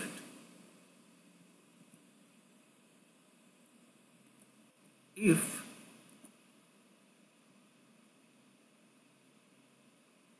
salary is now less than 8,000, then how much? 15%. But if it is not so, if it is not true, in that case how much we are doing? We are giving 10%, right? Now we are closing all the brackets. We are pressing enter, then this will give the percentage terms return. That is, again it will appear as the percentages. So 5, 10, 15% of what? Of the salary. Press enter. See, this is the correct answer. Now just Control D, you drag it down. You can see the calculations. So what did we actually do? Let me show it to you guys once again. Now this time do it along with me. Do not miss it. Do it with me. Don't miss anything. This time I will go very slowly. Look at this data. I have framed this entire situation here in a graphical manner. Look at this thing. Forget about this thing. No, this is not for you right now. This is something I will teach you. Now focus on this thing only and only. You do not have to look at anywhere else. Just look at this set of data, this information, and put your formula. So we are pressing equal to. If the salary is greater than 12,000, we are giving an increment of 5%. Job done, comma. So you can see that while we were working on it, so it was showing as logical test. So what is a logical test? If the salary amount is greater than 12,000, this is our logical test. So if it is true, if the value is true, how much increment we are going to give actually? 5%. Value, if it is not true, that is if it is false, then we still have two more things. Now look at it. This part is taken care of. Greater than 12,000, it can be 1 lakh, 10 lakh, anything per month. The increment would be 5% only. Now look at the second part. Value if true, then 5%. If it is not true, then what? Value if it is false, then what? Then again we are putting another if condition. Why? Because we have three conditions here, three situations here. If the salary amount is less than, now we are picking up this thing. If it is less than 8,000, we will give an increment of 15%.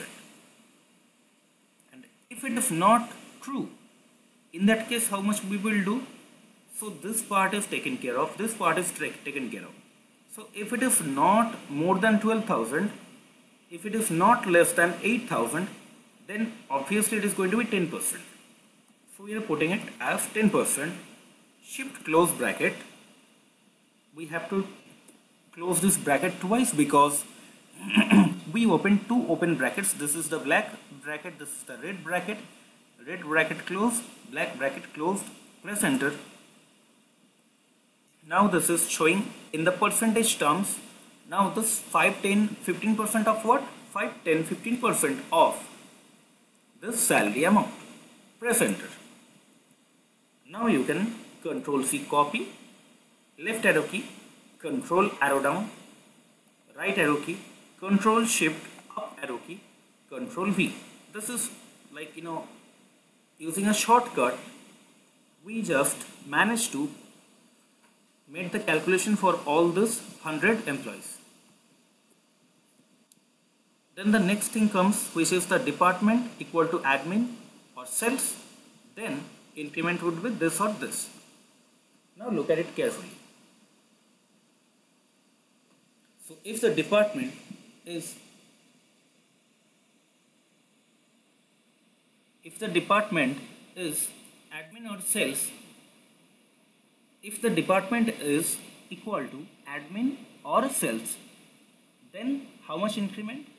If it is admin or sales, that means, see, one person can work,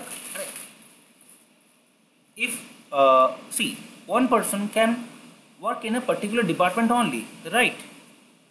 An admin cannot work in the sales department, or a sales person cannot work in the admin department. It is not feasible, it is not possible practically. So, like, no way one person can deal with both the responsibilities like equally and do it efficiently, right?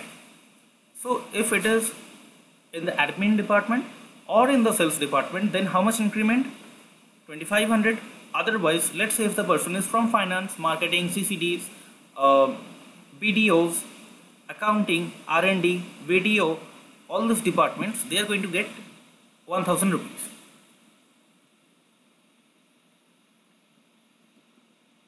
So now think about this formula, how you are going to get how you are going to calculate this thing using the if formula.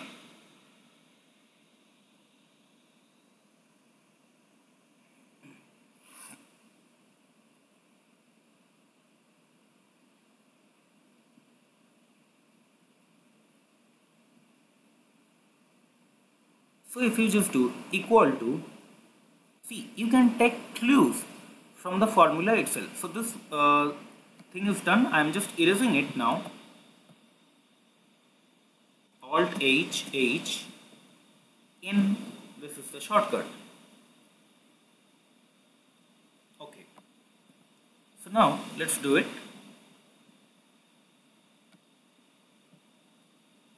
Department equal to admin or sales, then this much, else this much. This is the condition given here. So we can do what here is that we are doing if what, if or, we are just including one more function, or, if or, these are the two things. So why we are putting or here? Why not we are doing it like if the department, like if this is the department. So we are not doing it like that. So we are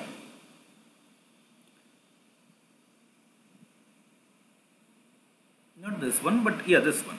So this is, we are not doing it like that because in between adding or, that will make the formula a bit lengthy and a bit complicated. So we are adding the or function right over here.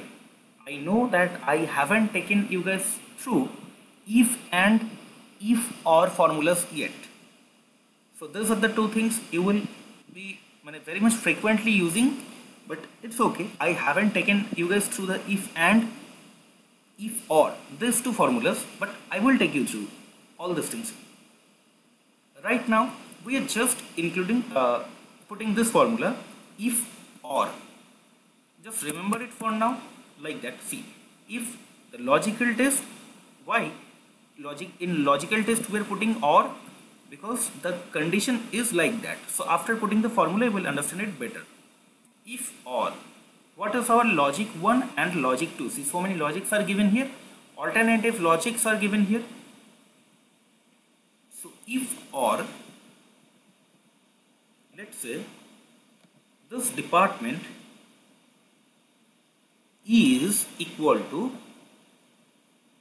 so what was the question? Department equal to, so D4 is the department equal to admin.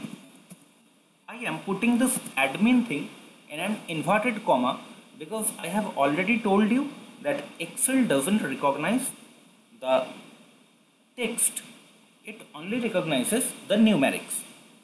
So what I am doing is that if or this cell, that is the department, is admin within inverted comma, then this is the logic 1 only.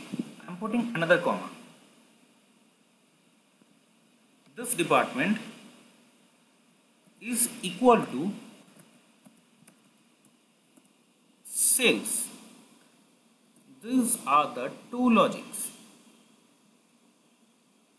See, we have just put this entire logical test using this OR formula. So if or D4, that is the department is admin, comma department is sales. So you can put the OR here, you can imagine it to be here. So if the department is admin or sales, then how much? 2500. Value if true, comma value if false. If it is not true, then what? 1000.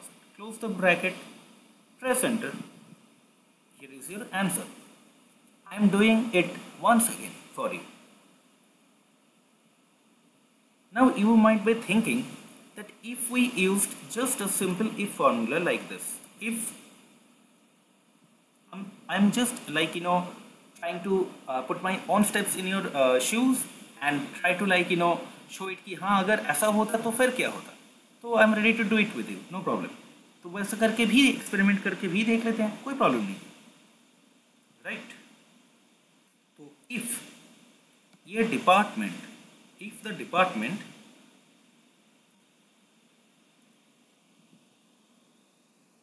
was equal to admin. Now we will face the difficulty most probably. So if the department equal to admin, if it is true, then the good. So comma, if it is true, how much? If the department was admin, then 2500. If the department was not admin or sales, then how much? 1000. Closing the bracket, putting another comma, another if. This is what we are actually trying to do. If or, if you just go by the words only, or, then it is not happening because it is asking for logic, another logic, series of logic. So if you even put if, this wouldn't work. I'm just taking you through it. मतलब अगर ऐसा करते तो क्या होता क्या? For that sake only I'm doing it. If the department was equal to admin, एक बार हम लोगों ने we have done the admin part. Now sales, अगर ऐसा होता तो क्या होता? If it was true, 2500. If it was not true, 1000. Job done. Press enter. It is not giving any value. Why it is not giving any value is because this formula is not appropriate. There is nothing to join those two parts. Now if you think कि अच्छा बीच में अगर और डाल देते if के जगह, if क्यों डाले हो आपने? हमें तो और चाहिए था. If department D5 is department equal to admin, तो इतना इतना देंगे. तो बीच में अगर और नॉर्मल अगर हम लोग और डाल देते तो नहीं चलता क्या? तो करके देखते हैं, नहीं हो रहा है, राइट. कोमा को हटा दे, ऐसा सोच रहे हो आप, तो हटा देते हैं, कोई प्रॉब्लम नहीं है. देखिए नहीं हो, कुछ वहाँ पे करेक्शंस दे रहे हैं. तो what is the correction given by it? It has put a multiplication thing. Now if you just drag the formula, even if I consider this also as easy, it is not easy. This thing has become too much lengthy. Thora, let us drag.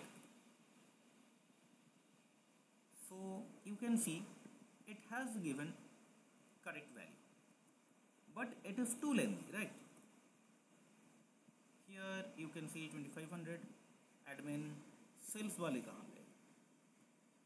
Here is the sales, but it has given some value. Actually it should have given 2500.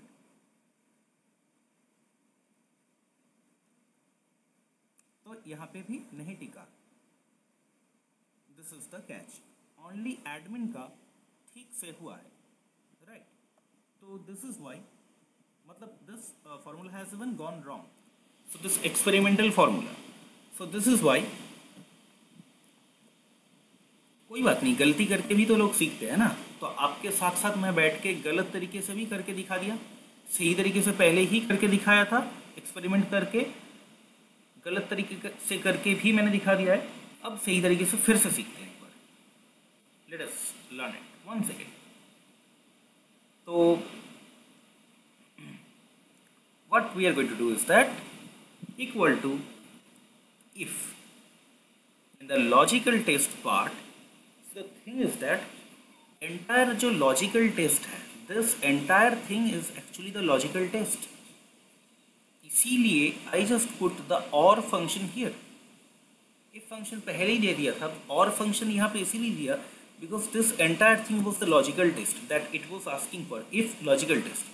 so this entire thing was the logical test and it was in an or function, और से or function से ही इसको solve किया जा सकता था। so I have put in the or function।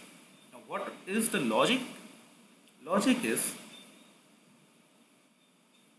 if the department is admin, this is the logic 1। logic 2 is if the department is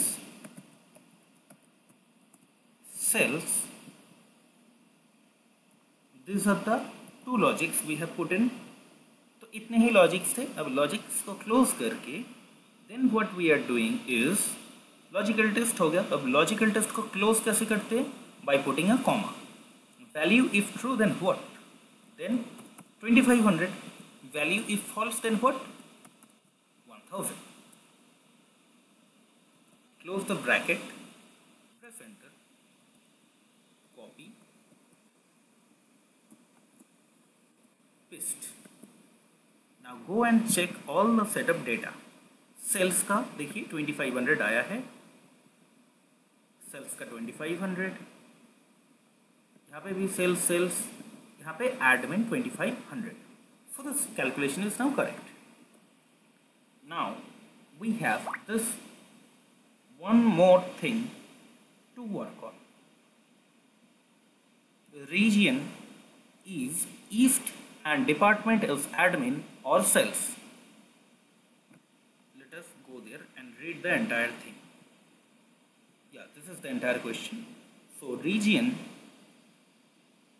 is east and department is admin or sales, तब जाके incentive ऐसा ऐसा होगा। let me make you understand it once again।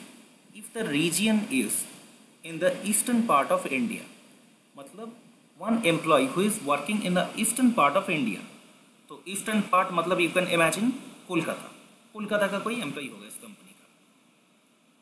Nothing wrong with other regions of the country, don't like think like that, just a question है। You can make it west, you can make it south, north, anything, खुद से कुछ भी बना सकते हो आप, कोई प्रॉब्लम नहीं है।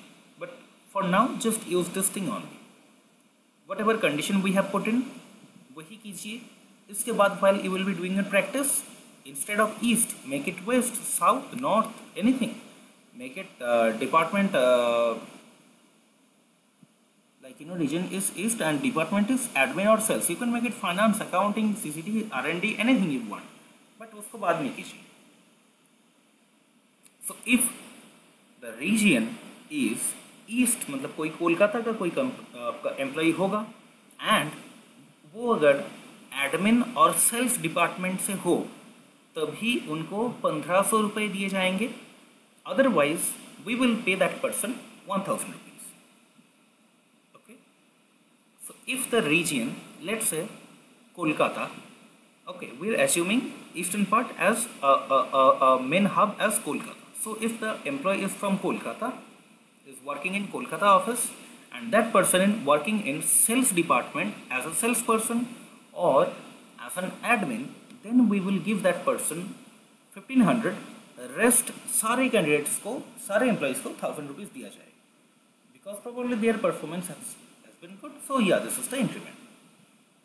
now how to calculate this thing? here earlier in this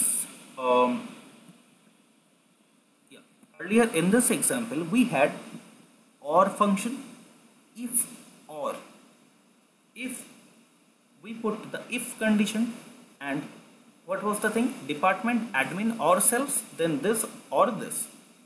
अब यहाँ पे we have this function, if the region is east and the department is admin or cells.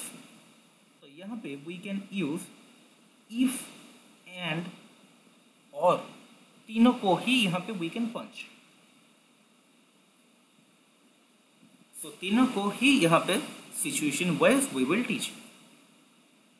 So let us press equal to. Let me do it first. Just listen to me. Just keep looking at this formula bar and whatever I am doing, just follow that only. उसके बाद जाके मैं आपके साथ फिर से formula repeat करूँगा, तब आप लोग कीजिएगा. अभी जस्ट देखिए ओनली, जस्ट देखिए, कुछ नहीं करना है अभी, जस्ट देखिए. मैं आपको बहुत टाइम दूंगा during this video itself, not like कि हाँ पॉज करके कर लो. No, I will give you time. Press equal to if tab key. What is the logical test? So logical test we are including, and again press tab, logic 1, logic 2, like that logics. So what is the first logic is that the department has to be east. Okay, so region has to be east. So region E4 में है, the region is in the E4 cell here. So if the region, okay, if the region is equal to east, if the region is east, okay, if the region is east, this is the first condition. If the region is east, comma. So one thing is taken care of. If the region is east, that is taken care of. Now, what are the other conditions? We have put in comma. Now logic 2, or. Now this is the time for what? Or the department. So if the region is east and the departments are what? Departments are admin. Departments are admin, or departments are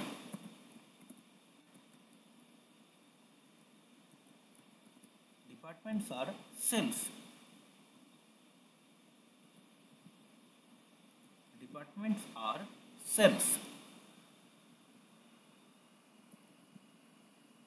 Then how much? If this becomes true, 1500. Then if it is not true, then 1000. Press enter. This is the answer. Control C, copy, left arrow key. See, I'm not going to tell you always like control C, copy, left arrow key, control arrow down, right arrow key, control shift, up arrow key, control V. Always I am not going to tell you these things. Okay. Acha, why it is appearing in the red thing? Because we had some other formulas also working here earlier on, which I will definitely show you right now itself. Don't worry, I will teach you that. तो यहाँ पे you can see now cell by cell एकदम check करके admin east, मतलब east का admin, now east का cells, like that. So it is correct. Now let me teach you once again entire thing, whatever we did. So यहाँ पे what are our conditions?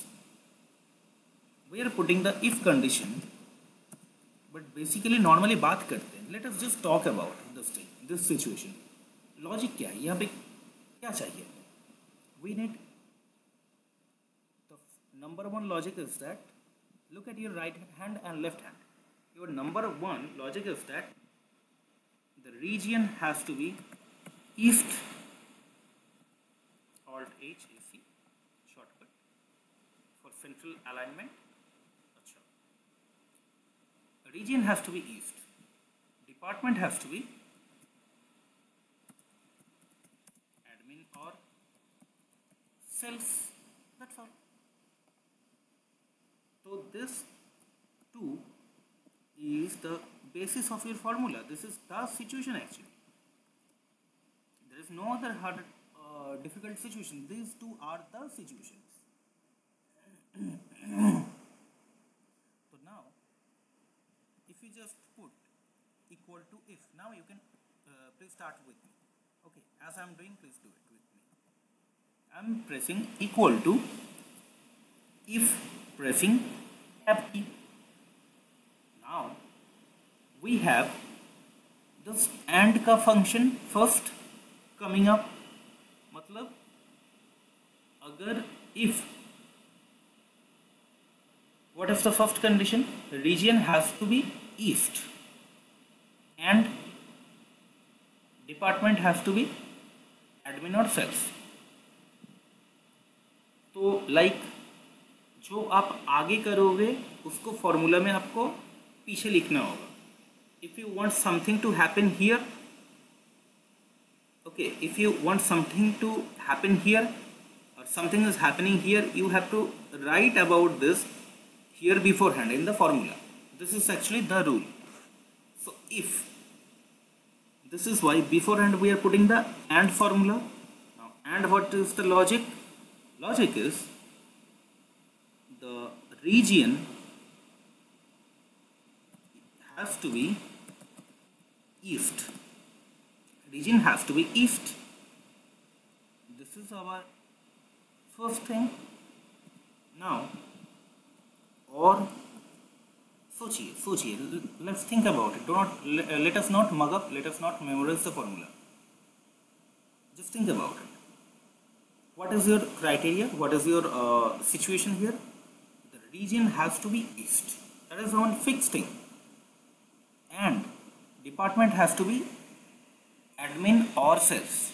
See, अब देखिए थोड़ा back में जाइए. As I just said, आपको यहाँ पे क्या चाहिए था? आपको चाहिए था डिपार्टमेंट हो, सॉरी रीजन होगा ईस्ट एंड रीजन होगा ईस्ट एंड डिपार्टमेंट होगा एडमिन और सेल्स.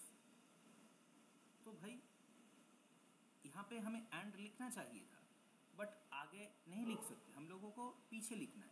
आगे जाके जो कुछ भी होगा, whatever is going to happen here going forward, you have to write it down in the formula backward. That is the logic. If and region is east, or देखिए और का कुछ लिखा नहीं है अभी, आगे जाके लिखेंगे. हमें यहाँ पे और का एक्चुअली लॉजिक डालना है, बट हम उसी को बिफोर हैंड लिख रहे हैं और फंक्शन के नाम देकर. तो आगे जो करेंगे वही पीछे फॉर्मूला में हमें बिफोर हैंड डाल के आगे बढ़ना होगा. That is the rule. So if and E4, that means region is east, or now what are the main conditions here? Or the department is equal to admin, or the department has to be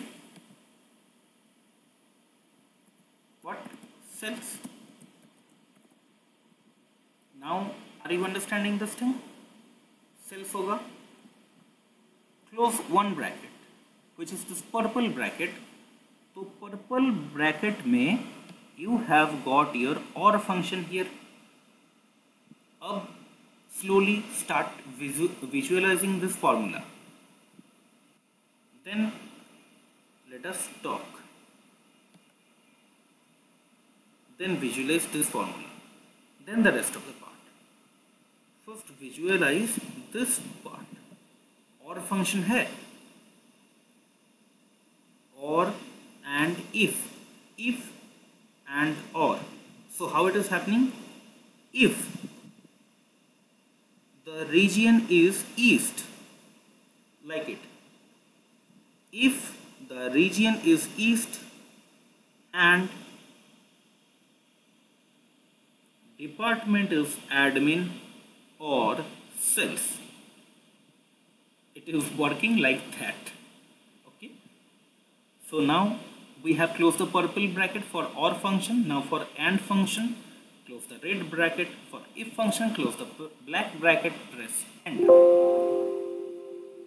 Now what happened? Okay, now I have to put these things. Now if all these things are true, then what? So this is the formula we have made. Now if this entire condition satisfies and if this entire condition becomes true, then how much? We will pay 1500. If this formula, if this condition doesn't satisfy, how much? 1000. Close bracket, press enter. I hope you have understood it. If not, let us do it once again. Okay, let us do it once again. There is no harm. We're doing it here. Equal to, now this time do it yourself. आप लोग खुद से बोलते बोलते इसको करिए. You keep pronouncing it. Equal to, if, like that. रट्टा नहीं मारना है इसको. Logically, देखते देखते, think करते करते कीजिए. मेरे पहले कीजिए. Okay. I'm also doing it with you. तो डरने का कोई बात नहीं है. If you have not understood, कोई बात नहीं. सर से कर रहे हैं ना. Press equal to. Then what should I press? If, then and लिखे नहीं, and नहीं लिखना है. टैब की अब जाके अब क्या करें? अब and लिखना है. अब क्या करें? सेल रेफरेंस दे दे नहीं. टैब की अब क्या करना है? What is our main logic? We need the region part. Region किधर है? Where is the region? Here. So, if the region is what? If the region is equal to east, if the region is equal to east,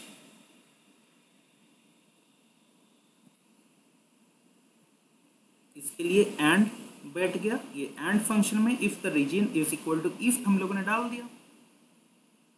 अब क्या करना है?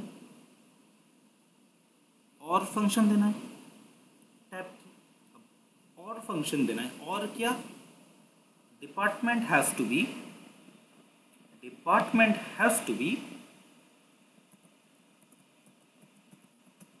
admin. Department has to be admin, comma, that means department has to be admin or department has to be sales. Department has to be admin or sales.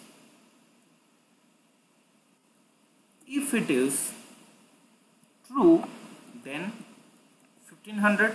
If it is not true, that means if the department is, let's say the region is east, but the department is, let's say, R&D, let's say finance, so tab the value is false.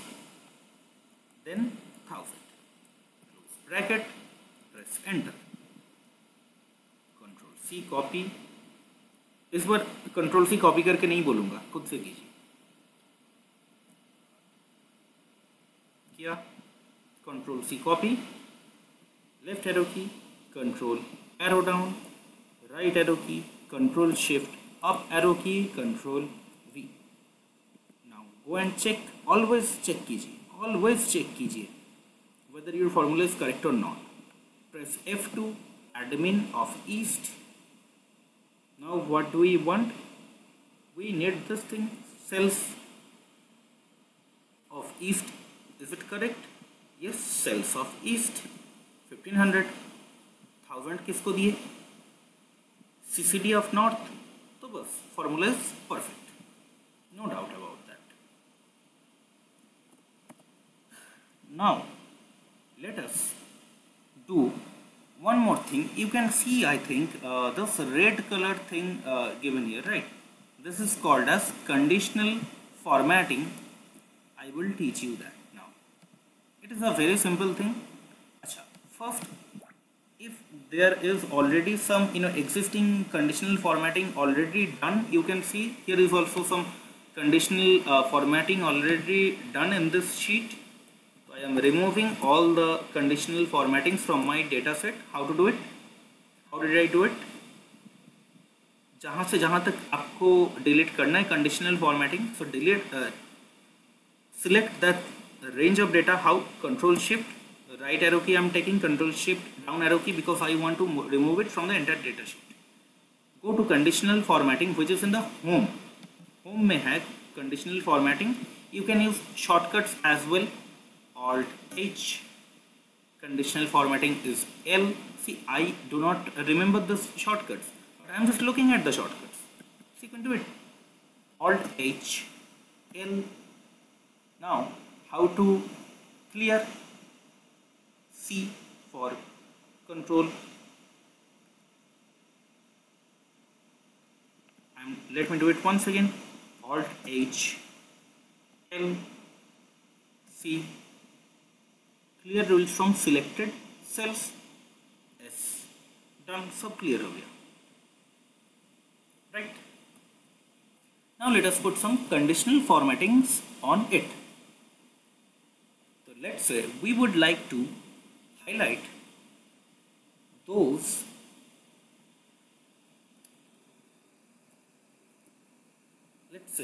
set of data. Is there any questions given here? Highlight east. चलिए, for you guys I am doing highlight north.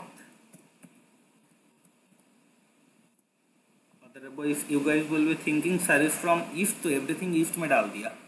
No, it's okay. चलिए, highlight east. That means in this region वाले column में we have to highlight the east thing, right? That is people who are from eastern part of India. In our question we have taken highlight north. Now south, my South Indian brothers and sisters don't think ki array where is south. Okay, we will do that also, don't worry like that. So we are putting conditional formattings. Here we have this first thing we are using, highlight cells rules. Greater than, less than, between, equal to, text that contains a date occurring, duplicate values, more rules. We have so many things. We are just simply doing conditional formatting, highlight cells equal to, format cells that are equal to, what did we say? North. So if we now give the command, press OK, all the people from north, they are appearing here. Now let us put another conditional formatting here. Let's say conditional formatting highlight cells greater than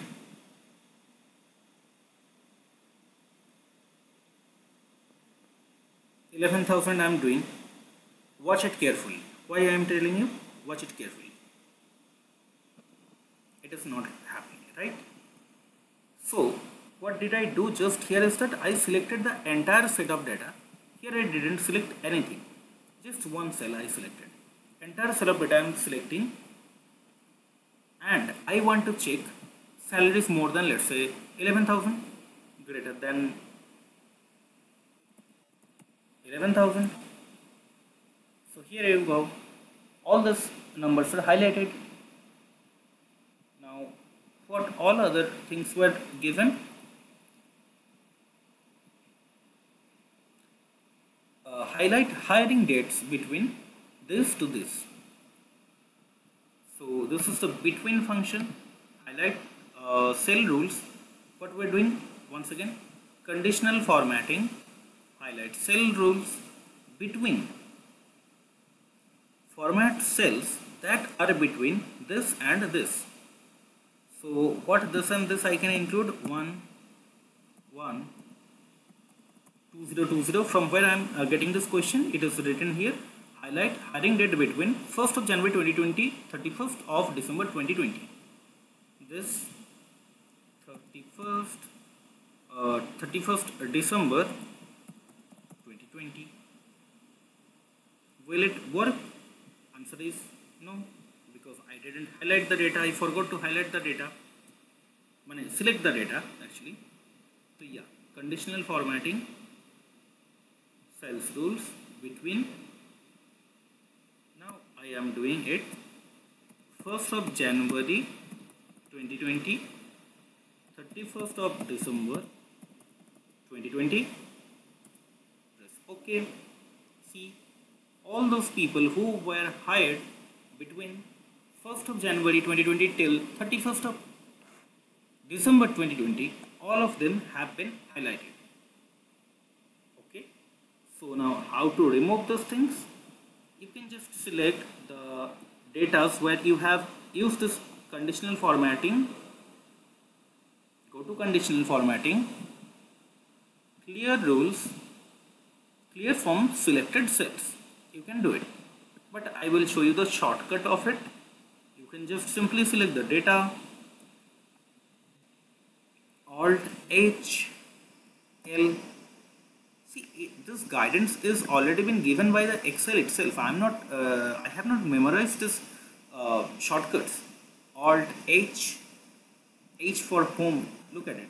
If I press Alt only, all those things are appearing. See, the ribbon H, so home, H, H for home, conditional formatting, automatically it is coming L.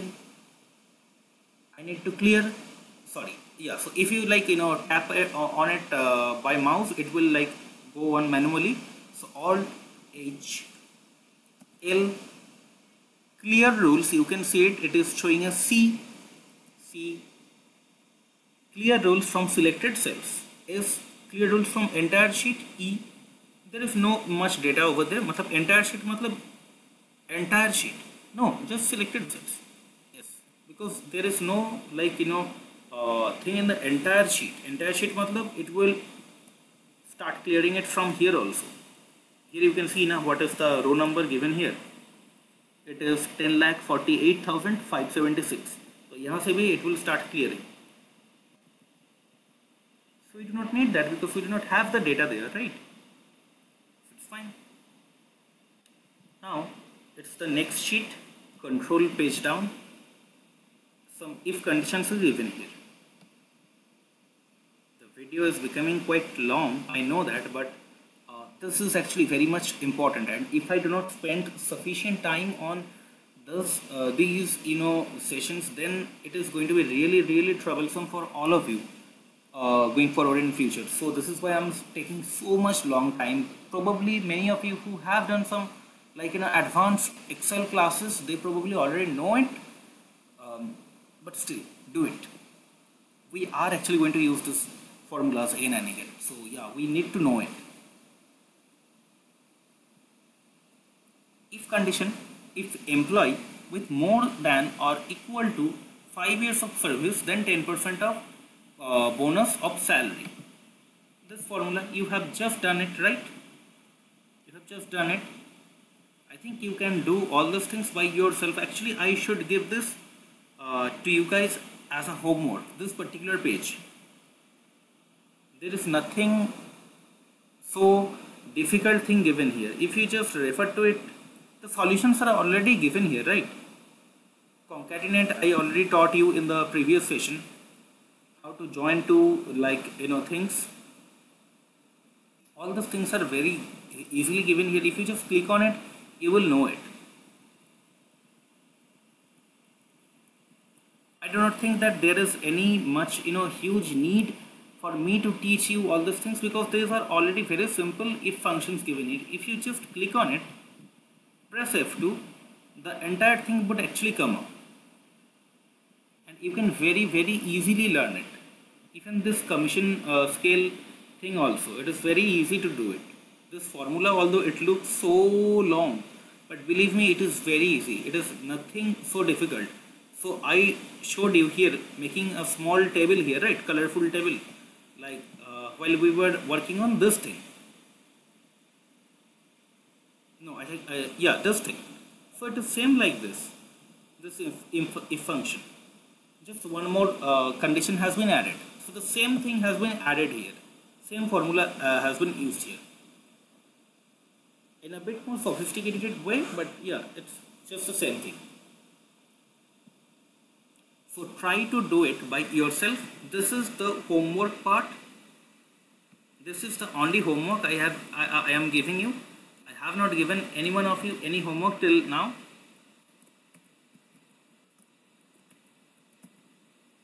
So please do it.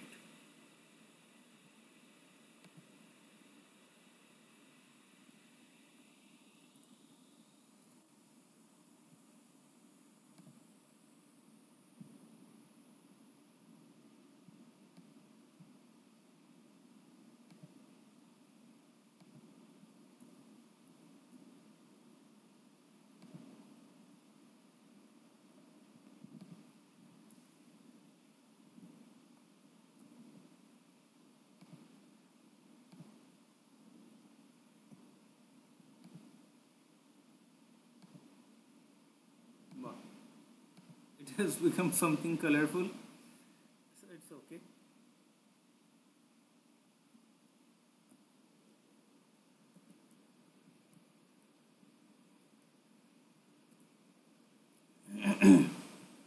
So please work on this Excel sheet, this if function too. Actually, these functions are very basic, very simple. Just if you do not understand, press F2, check it. It is very easy, but still, if you guys face difficulties regarding solving this thing, definitely let me know. I will definitely make a video on this thing and I will share all the solutions with all of you guys again. I will make you understand this thing. So I will do it as I was teaching you these things. I will teach this thing as well, this entire Excel sheet as well. Only 6-7 things are given here, which are very simple. हाँ वैसा ही कुछ है. Yeah, only 6 questions are given here. Nothing much. तो बहुत easily हो जाएगा ये. अगर नहीं होता है, please let me know. I will make a video for that. Now, just basic, date formulas are given here. Why date formula? I have shared. You must be thinking, what's the point of sharing this date formulas, which doesn't mean anything? मतलब क्या है इसमें खास? There is something खास here also. Although in this thing, not much is given here, but this EO month, this formula we will be using this thing quite frequently. This EO month, end of month. We will be using this formula quite frequently later on. So these basic things you guys know already. So see, today's formula, then this is also today ka formula, right? Today, open first bracket, close first bracket, today ka formula, there is nothing. Month, this month would appear, okay. Then year, once again year. So simple thing. Date, this thing given, so aapka, in this format, the date will come. End date, if it is 0, then this month's end. Next month, for that EO month, end of month 1, that means next month's end. Let me just take you guys through it. It would just take few minutes only. It is not anything difficult. So today, if you just want to get the today's date, equal to today, close bracket, press enter. Today is 6th of June 2022. Let me show you. Yes, 6th of June 2022. I think it is not very clearly visible. Yeah. How to remove this thing? Alt O C A. How to make it proper? Alt O C A. I won't be repeating this shortcuts again and again. See, it is not because of my good that I am not trying to, I am not willing to repeat the shortcuts. But if you do not remember this basic shortcuts, like Alt O C A, like this kind of very basic things, like control shift percentage, तो मतलब ठीक है, I am ready to say it again and again whenever I am doing it. मैं बोलूँगा, but खुद से भी आपको वो process internalize हो जाना चाहिए. If you rely on me ना, you will never become independent. That is the problem. So this is why I'm telling you, ये shortcuts मैंने shortcuts का share किया था कुछ. Yeah, so these things are very basic thing. I will add more here as I get more useful shortcuts, and if I think कि हाँ सिखाना चाहिए तो I will tell you. I will just include these things and share with all of you guys. So yeah, this is the today's formula. Then year, right, equal to year.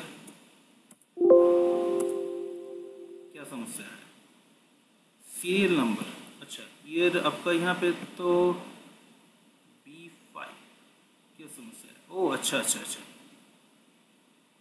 Sorry. या तो year, now year of this particular date, year of this particular date, press enter. मतलब if any date is given there, let's से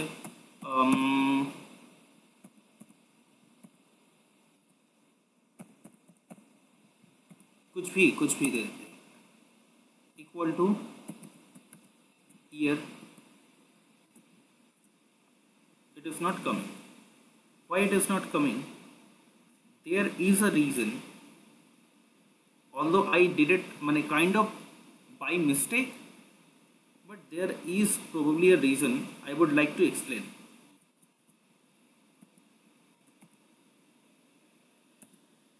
Now I think you have got it. Now I think you guys have some guess why it didn't work. Now if I make it 1899, it should not work. I think it won't work. 1889, probably it won't work. मतलब it won't return the value 1889 here in the year formula. Yes, it is not here. So although by chance I have arrived at this number, but actually there is a thing. So Excel starts counting the dates from 1st of January 1900. मतलब if you write 1st of January 1900, then only this will give you the value. But if you write, let's say, even 31st of December 1899, then also it wouldn't work. So this is how it is. This was actually for some other things, like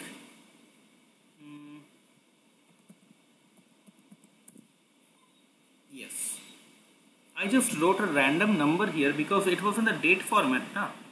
So it actually worked. Let me show you. 35416. I can convert it into the date format also. See, it is the date format. So many times क्या होता है कि while you are putting any formula in or copying and pasting anything, any date especially, so if this kind of thing happens that you have pasted date or you entered the formula for any particular date and this thing is coming, then the problem is that it is counting number of days. It is counting number of days from 1st of January 1900. Now why I am saying it, चलिए कोई normal सा date लेते हैं.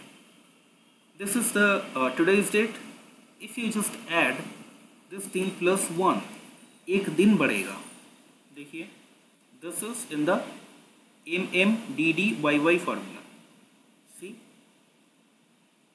Month पहले आएगा June, then 6 तारीख, then 2022. It is in this format. We can change it definitely, but yeah, this is the format generally given here. If we add only 1 to it, it becomes the next day. Now you might be thinking, अच्छा अगर year के साथ जोड़ना है, अगर month के साथ जोड़ना है, तब क्या करें? सब सिखाएंगे, वो सब भी सिखाएंगे, वो ही यूज़ होगा, हम लोगों के काम में आएगा. I have to teach those things. Now what is this complex formula that is given here? Date, year, E6, if, month, E6 क्या है, क्या ये चीज़। उससे पहले let me just check this thing. End of month इसको दिखा देते हैं, then we would look at this thing, or probably we will explain this thing in a different session probably, because there we have to explain some more of the date functions। एक छोटा सा और session रखेंगे शायद Excel पर, while we will be doing the advanced excel where we have to do the VLOOKUP, HLOOKUP, all those things। तो वहाँ पे probably I will cover this date का function। it looks very simple but वहाँ पे है काम है date के फंक्शन में, so I will teach that. अच्छा, just it is like your month we have taken, you can do it.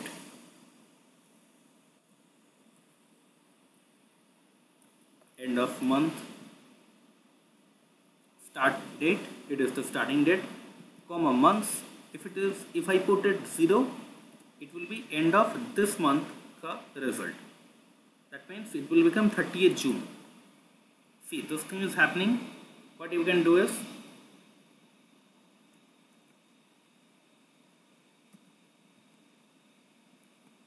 sorry, I was using something, yeah, if you just convert it into the date, it is the long date, it is the short date।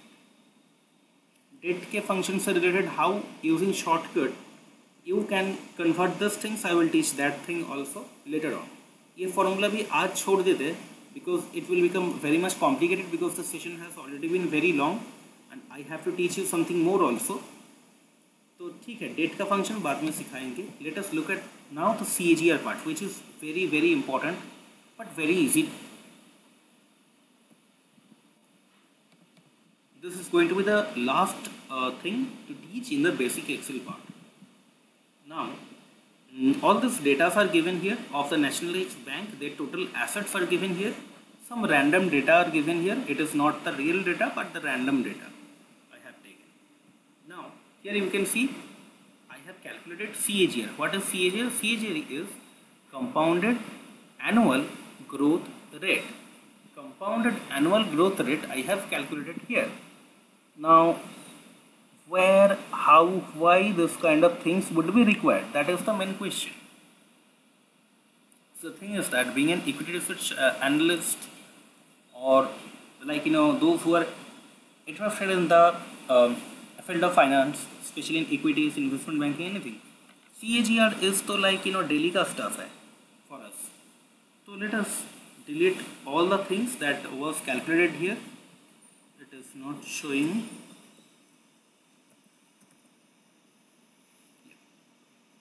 So let us do it by ourselves एकदम शुरू से।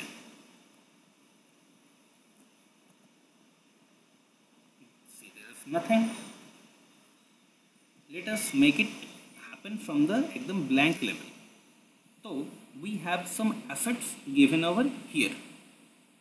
How to calculate CAGR, compounded annual growth rate? I think we had something here also. अच्छा, एक shortcut दिखाता हूँ। Here you have a left small arrow head, right small arrow head.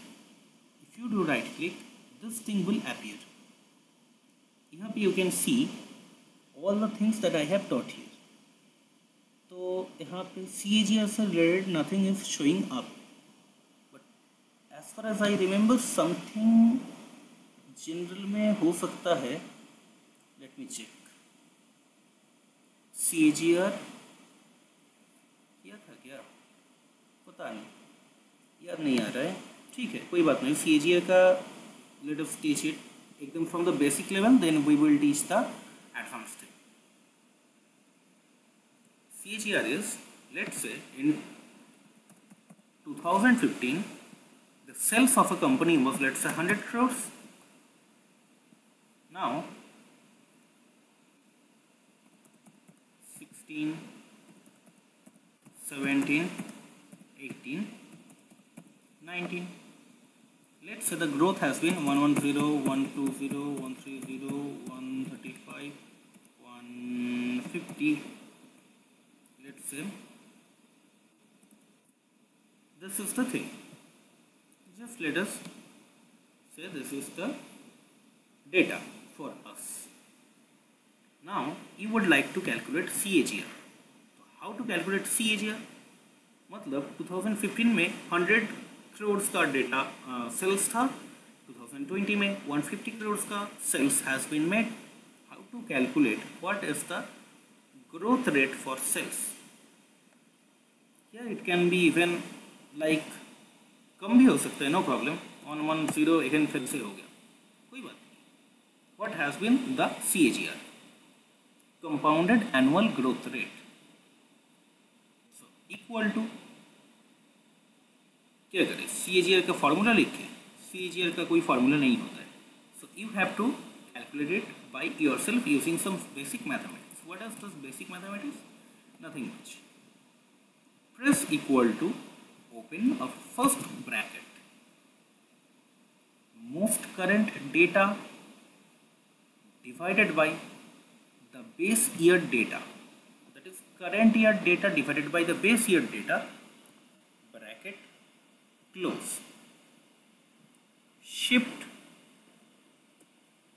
sorry ये कहाँ चला गया, equal to first bracket current year data divided by base year's data, bracket close. Shift 6 के ऊपर ये आपका अपवर्ड ये आपका एरो वाला सिंबल है. This is for the to the power. So this thing to the power, open first bracket 1 divided by how many, what is the number of years here. यहाँ से यहाँ तक 1 साल, यहाँ से यहाँ तक 2 साल, 3, 4, 5 साल. So it has been 5 years. So 5. Close this. Minus 1 and enter. Control Shift percentage. It is showing as 8% CAGR, compounded annual growth rate. What have I done? I have done just this thing. Current year data, that is 150 crores of sale, divided by base year's sales, that is 2015's amount of sales, that is 100. I have done just this thing, 150 divided by 100. I have put a bracket 1/5. That is all I have done, minus 1. That is only I have done to get this. Now how to calculate CAGR? You had that compound interest formula. I have derived this formula from that formula only. Current year data divided by previous year data in bracket to the power 1 divided by number of years minus 1. If I do not do minus 1, what will happen? Let us check. It is showing us 108. 108 means 100 था, 108 हो गया. इसी CAGR से बड़ा है, right? This is the CAGR. It is not the simple interest rate. This is the compound interest rate. This is the CAGR rate. That is compounded annual growth rate. This is. तो 8% से on an average हर साल the sales has gone up. This is what it is showing. Now in the data set, there is an outlier in between. In the year 2018 the sales amount was 110. If I increase it and make it as per the trend, that is, let us make it 130, press enter, nothing is happening. Shift F9. Okay, let us, okay, so yeah, it won't take the in between data, right, for the CAGR thing. तो इसमें कोई फर्क नहीं पड़ेगा. Yes. सो anyways, तो आपका this has been the CAGR thing. It is just considering the current years data divided by the base year's data to the power 1/5, that is 1 by number of years minus 1 if you do, you get the CAGR rate, that is 8% only. Now this is the basic CAGR formula. Now what if it was, it is a very simple set of data, right? Let's say it was, let's say it was 1988 plus 1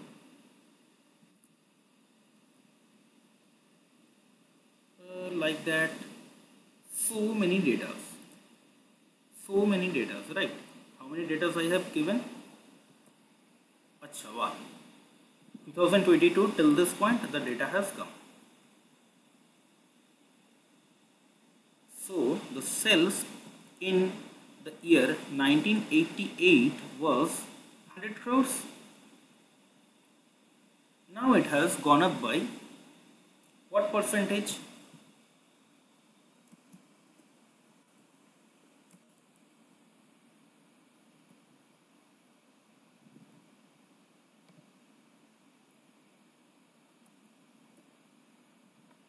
Let's say it has gone up by, ठीक है, कोई x कोई amount ले लेते हैं अभी. Let us not get into so many complex things. Let us 100 crores का sell था in the year 1988. In the year 2022 it has become, let's say 100 crores से बढ़ के कितना करेंगे? 1800 crores per annum, right? So now this many years का क्या आप काउंटिंग करोगे खुद manually? It is not possible, right? It is not at all possible. So what we can do here, this is a basic CAGR calculation. So we will just make a very basic change in the formula. Then the job is very easy. So first part, remaining it constant, what we are doing is that, see, what we are doing is equal to, we are taking the current year's data 1800 divided by base year's data, which is happen to be 100, within a bracket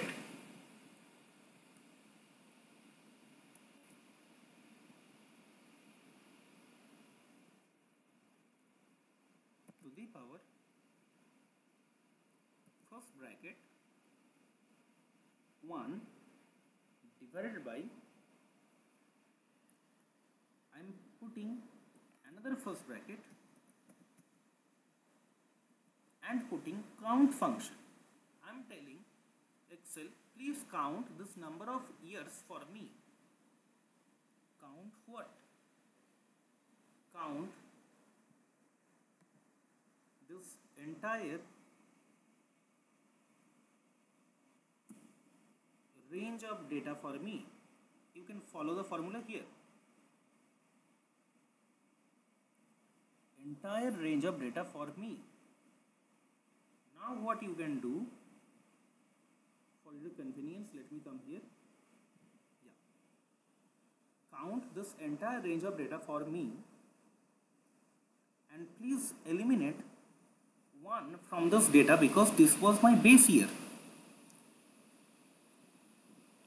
1988 ending के बाद से, after the 1998 entire year ended, 1988 entire year ended, in the entire year of 1988 I sold 100 crore rupees of product.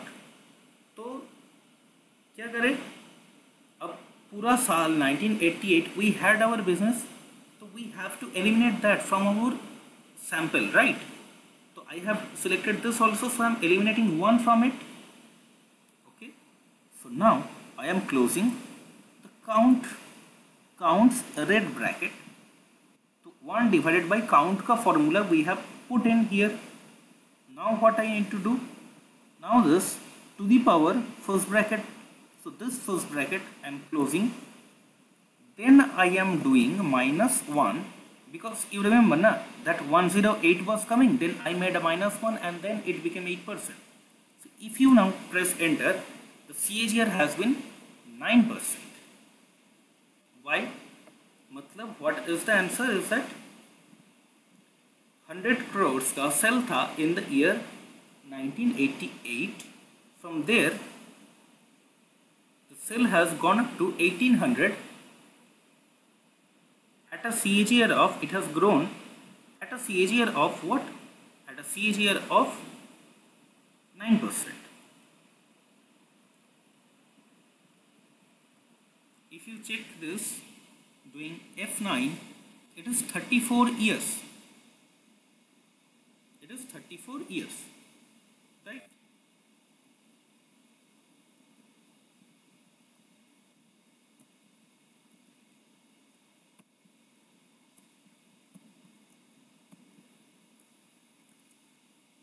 Yeah, so it is 34 years.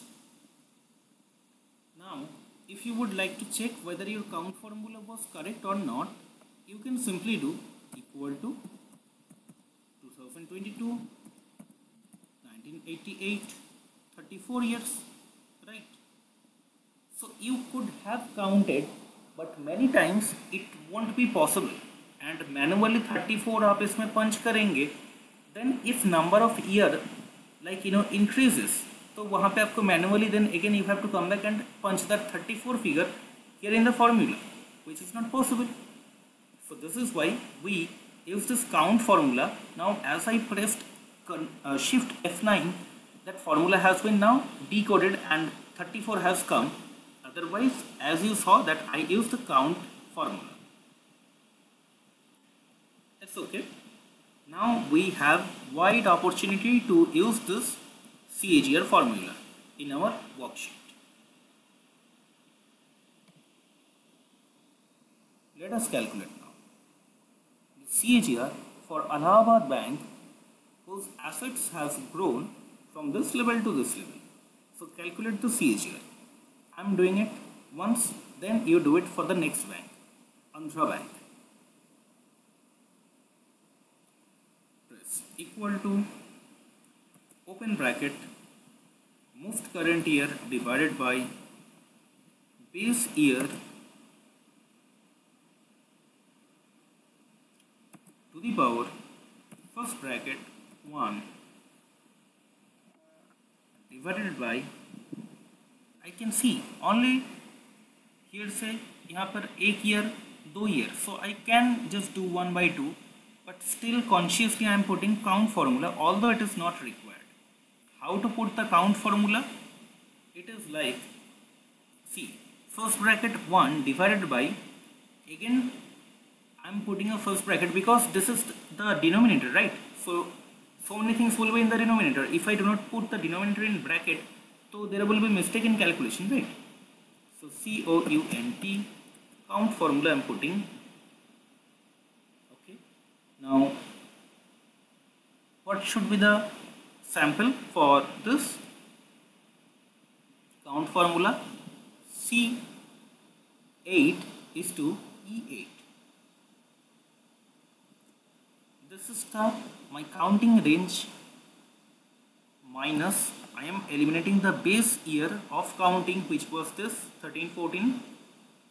Now I am closing this bracket for denominator count, the red bracket, then closing this to the power bracket for the black bracket, minus 1.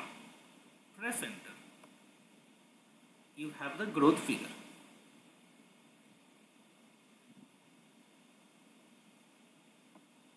Do it yourself now for this one. Press equal to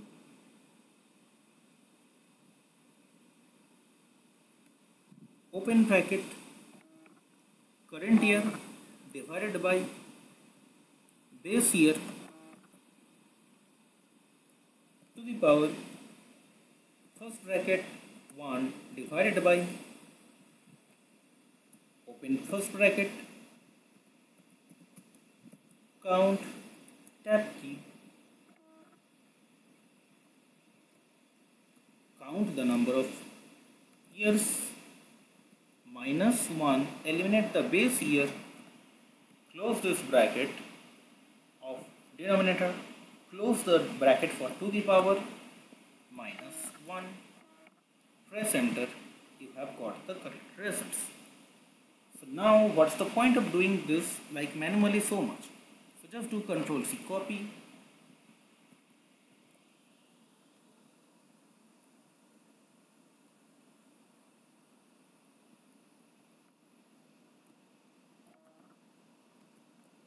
paste it till the point of Vijaya Bank.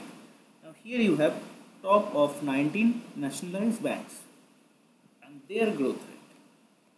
You can put it here also, it will give you the results. Here in the cell for State Bank of India, copy,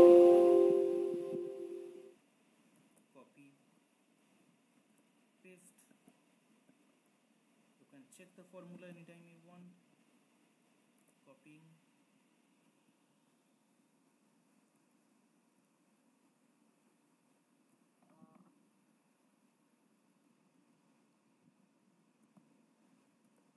Entirely pasting.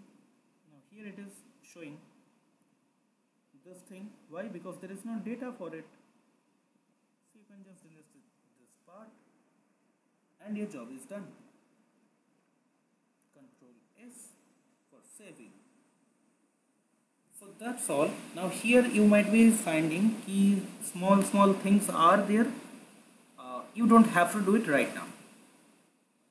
You don't have to do it right now. So what are the things? Let me just check. Tell you. Populate the data from the source data. You don't have to do it right now. I will teach few more things. Then I will ask you to do these things. So this was all from my side for the basic Excels. Now in the next session what I will do is that I will teach you guys like how to work on the assumption sheet, like for a company, a newly formed company. So like from the scratch data, how you can build a profit and loss, cash flow statement and balance sheet, and the assumption sheet also for it from scratch. I will teach that, and following that way I am slowly going to initiate you guys to the basics of financial modeling. Now the Excel part is like 50% done, but still the pivot tables and the VLOOKUP, HLOOKUP, all those things are still remaining. So I will teach those things to you first, then we will move forward with those kind of things. But हाँ, advance Excel बाद में करेंगे. पहले ये आपका basic case study, making a model for a newly established firm. First we will teach you that, then I will teach you how to make a basic projections for a listed company. Okay, for a listed company I will teach you how to make the projection sheet, and how to forecast the revenue, how to forecast the profit, including the making of few schedules like depreciation schedule, amortization schedule, fixed asset schedule. So those things I will teach you next in the next session, and in the next session that basic like for a newly start company, so how to make their financial statements and everything from raw data, I will teach you that. And I have shared this entire Excel sheet with every one of you, so please do the practice. Okay, do the practice, otherwise you guys will tend to forget. And not only just practice on the basis of this available data that I have given, you can get your own data, you can create your own problem and try to solve it by yourself. That is good, that is actually very good if you can do it. Okay, so please do it. And I will be sharing the new sessions for the financial modeling, and as the things I was discussing by this week itself. In this week itself I am going to share all those things. Okay, these two things, probably even the advanced Excel part also I will share to some extent, or probably it will be by I do not know, maybe next Sunday or next Monday I will share that, but this much, at least these two models I will share with you. I will teach you how to do it.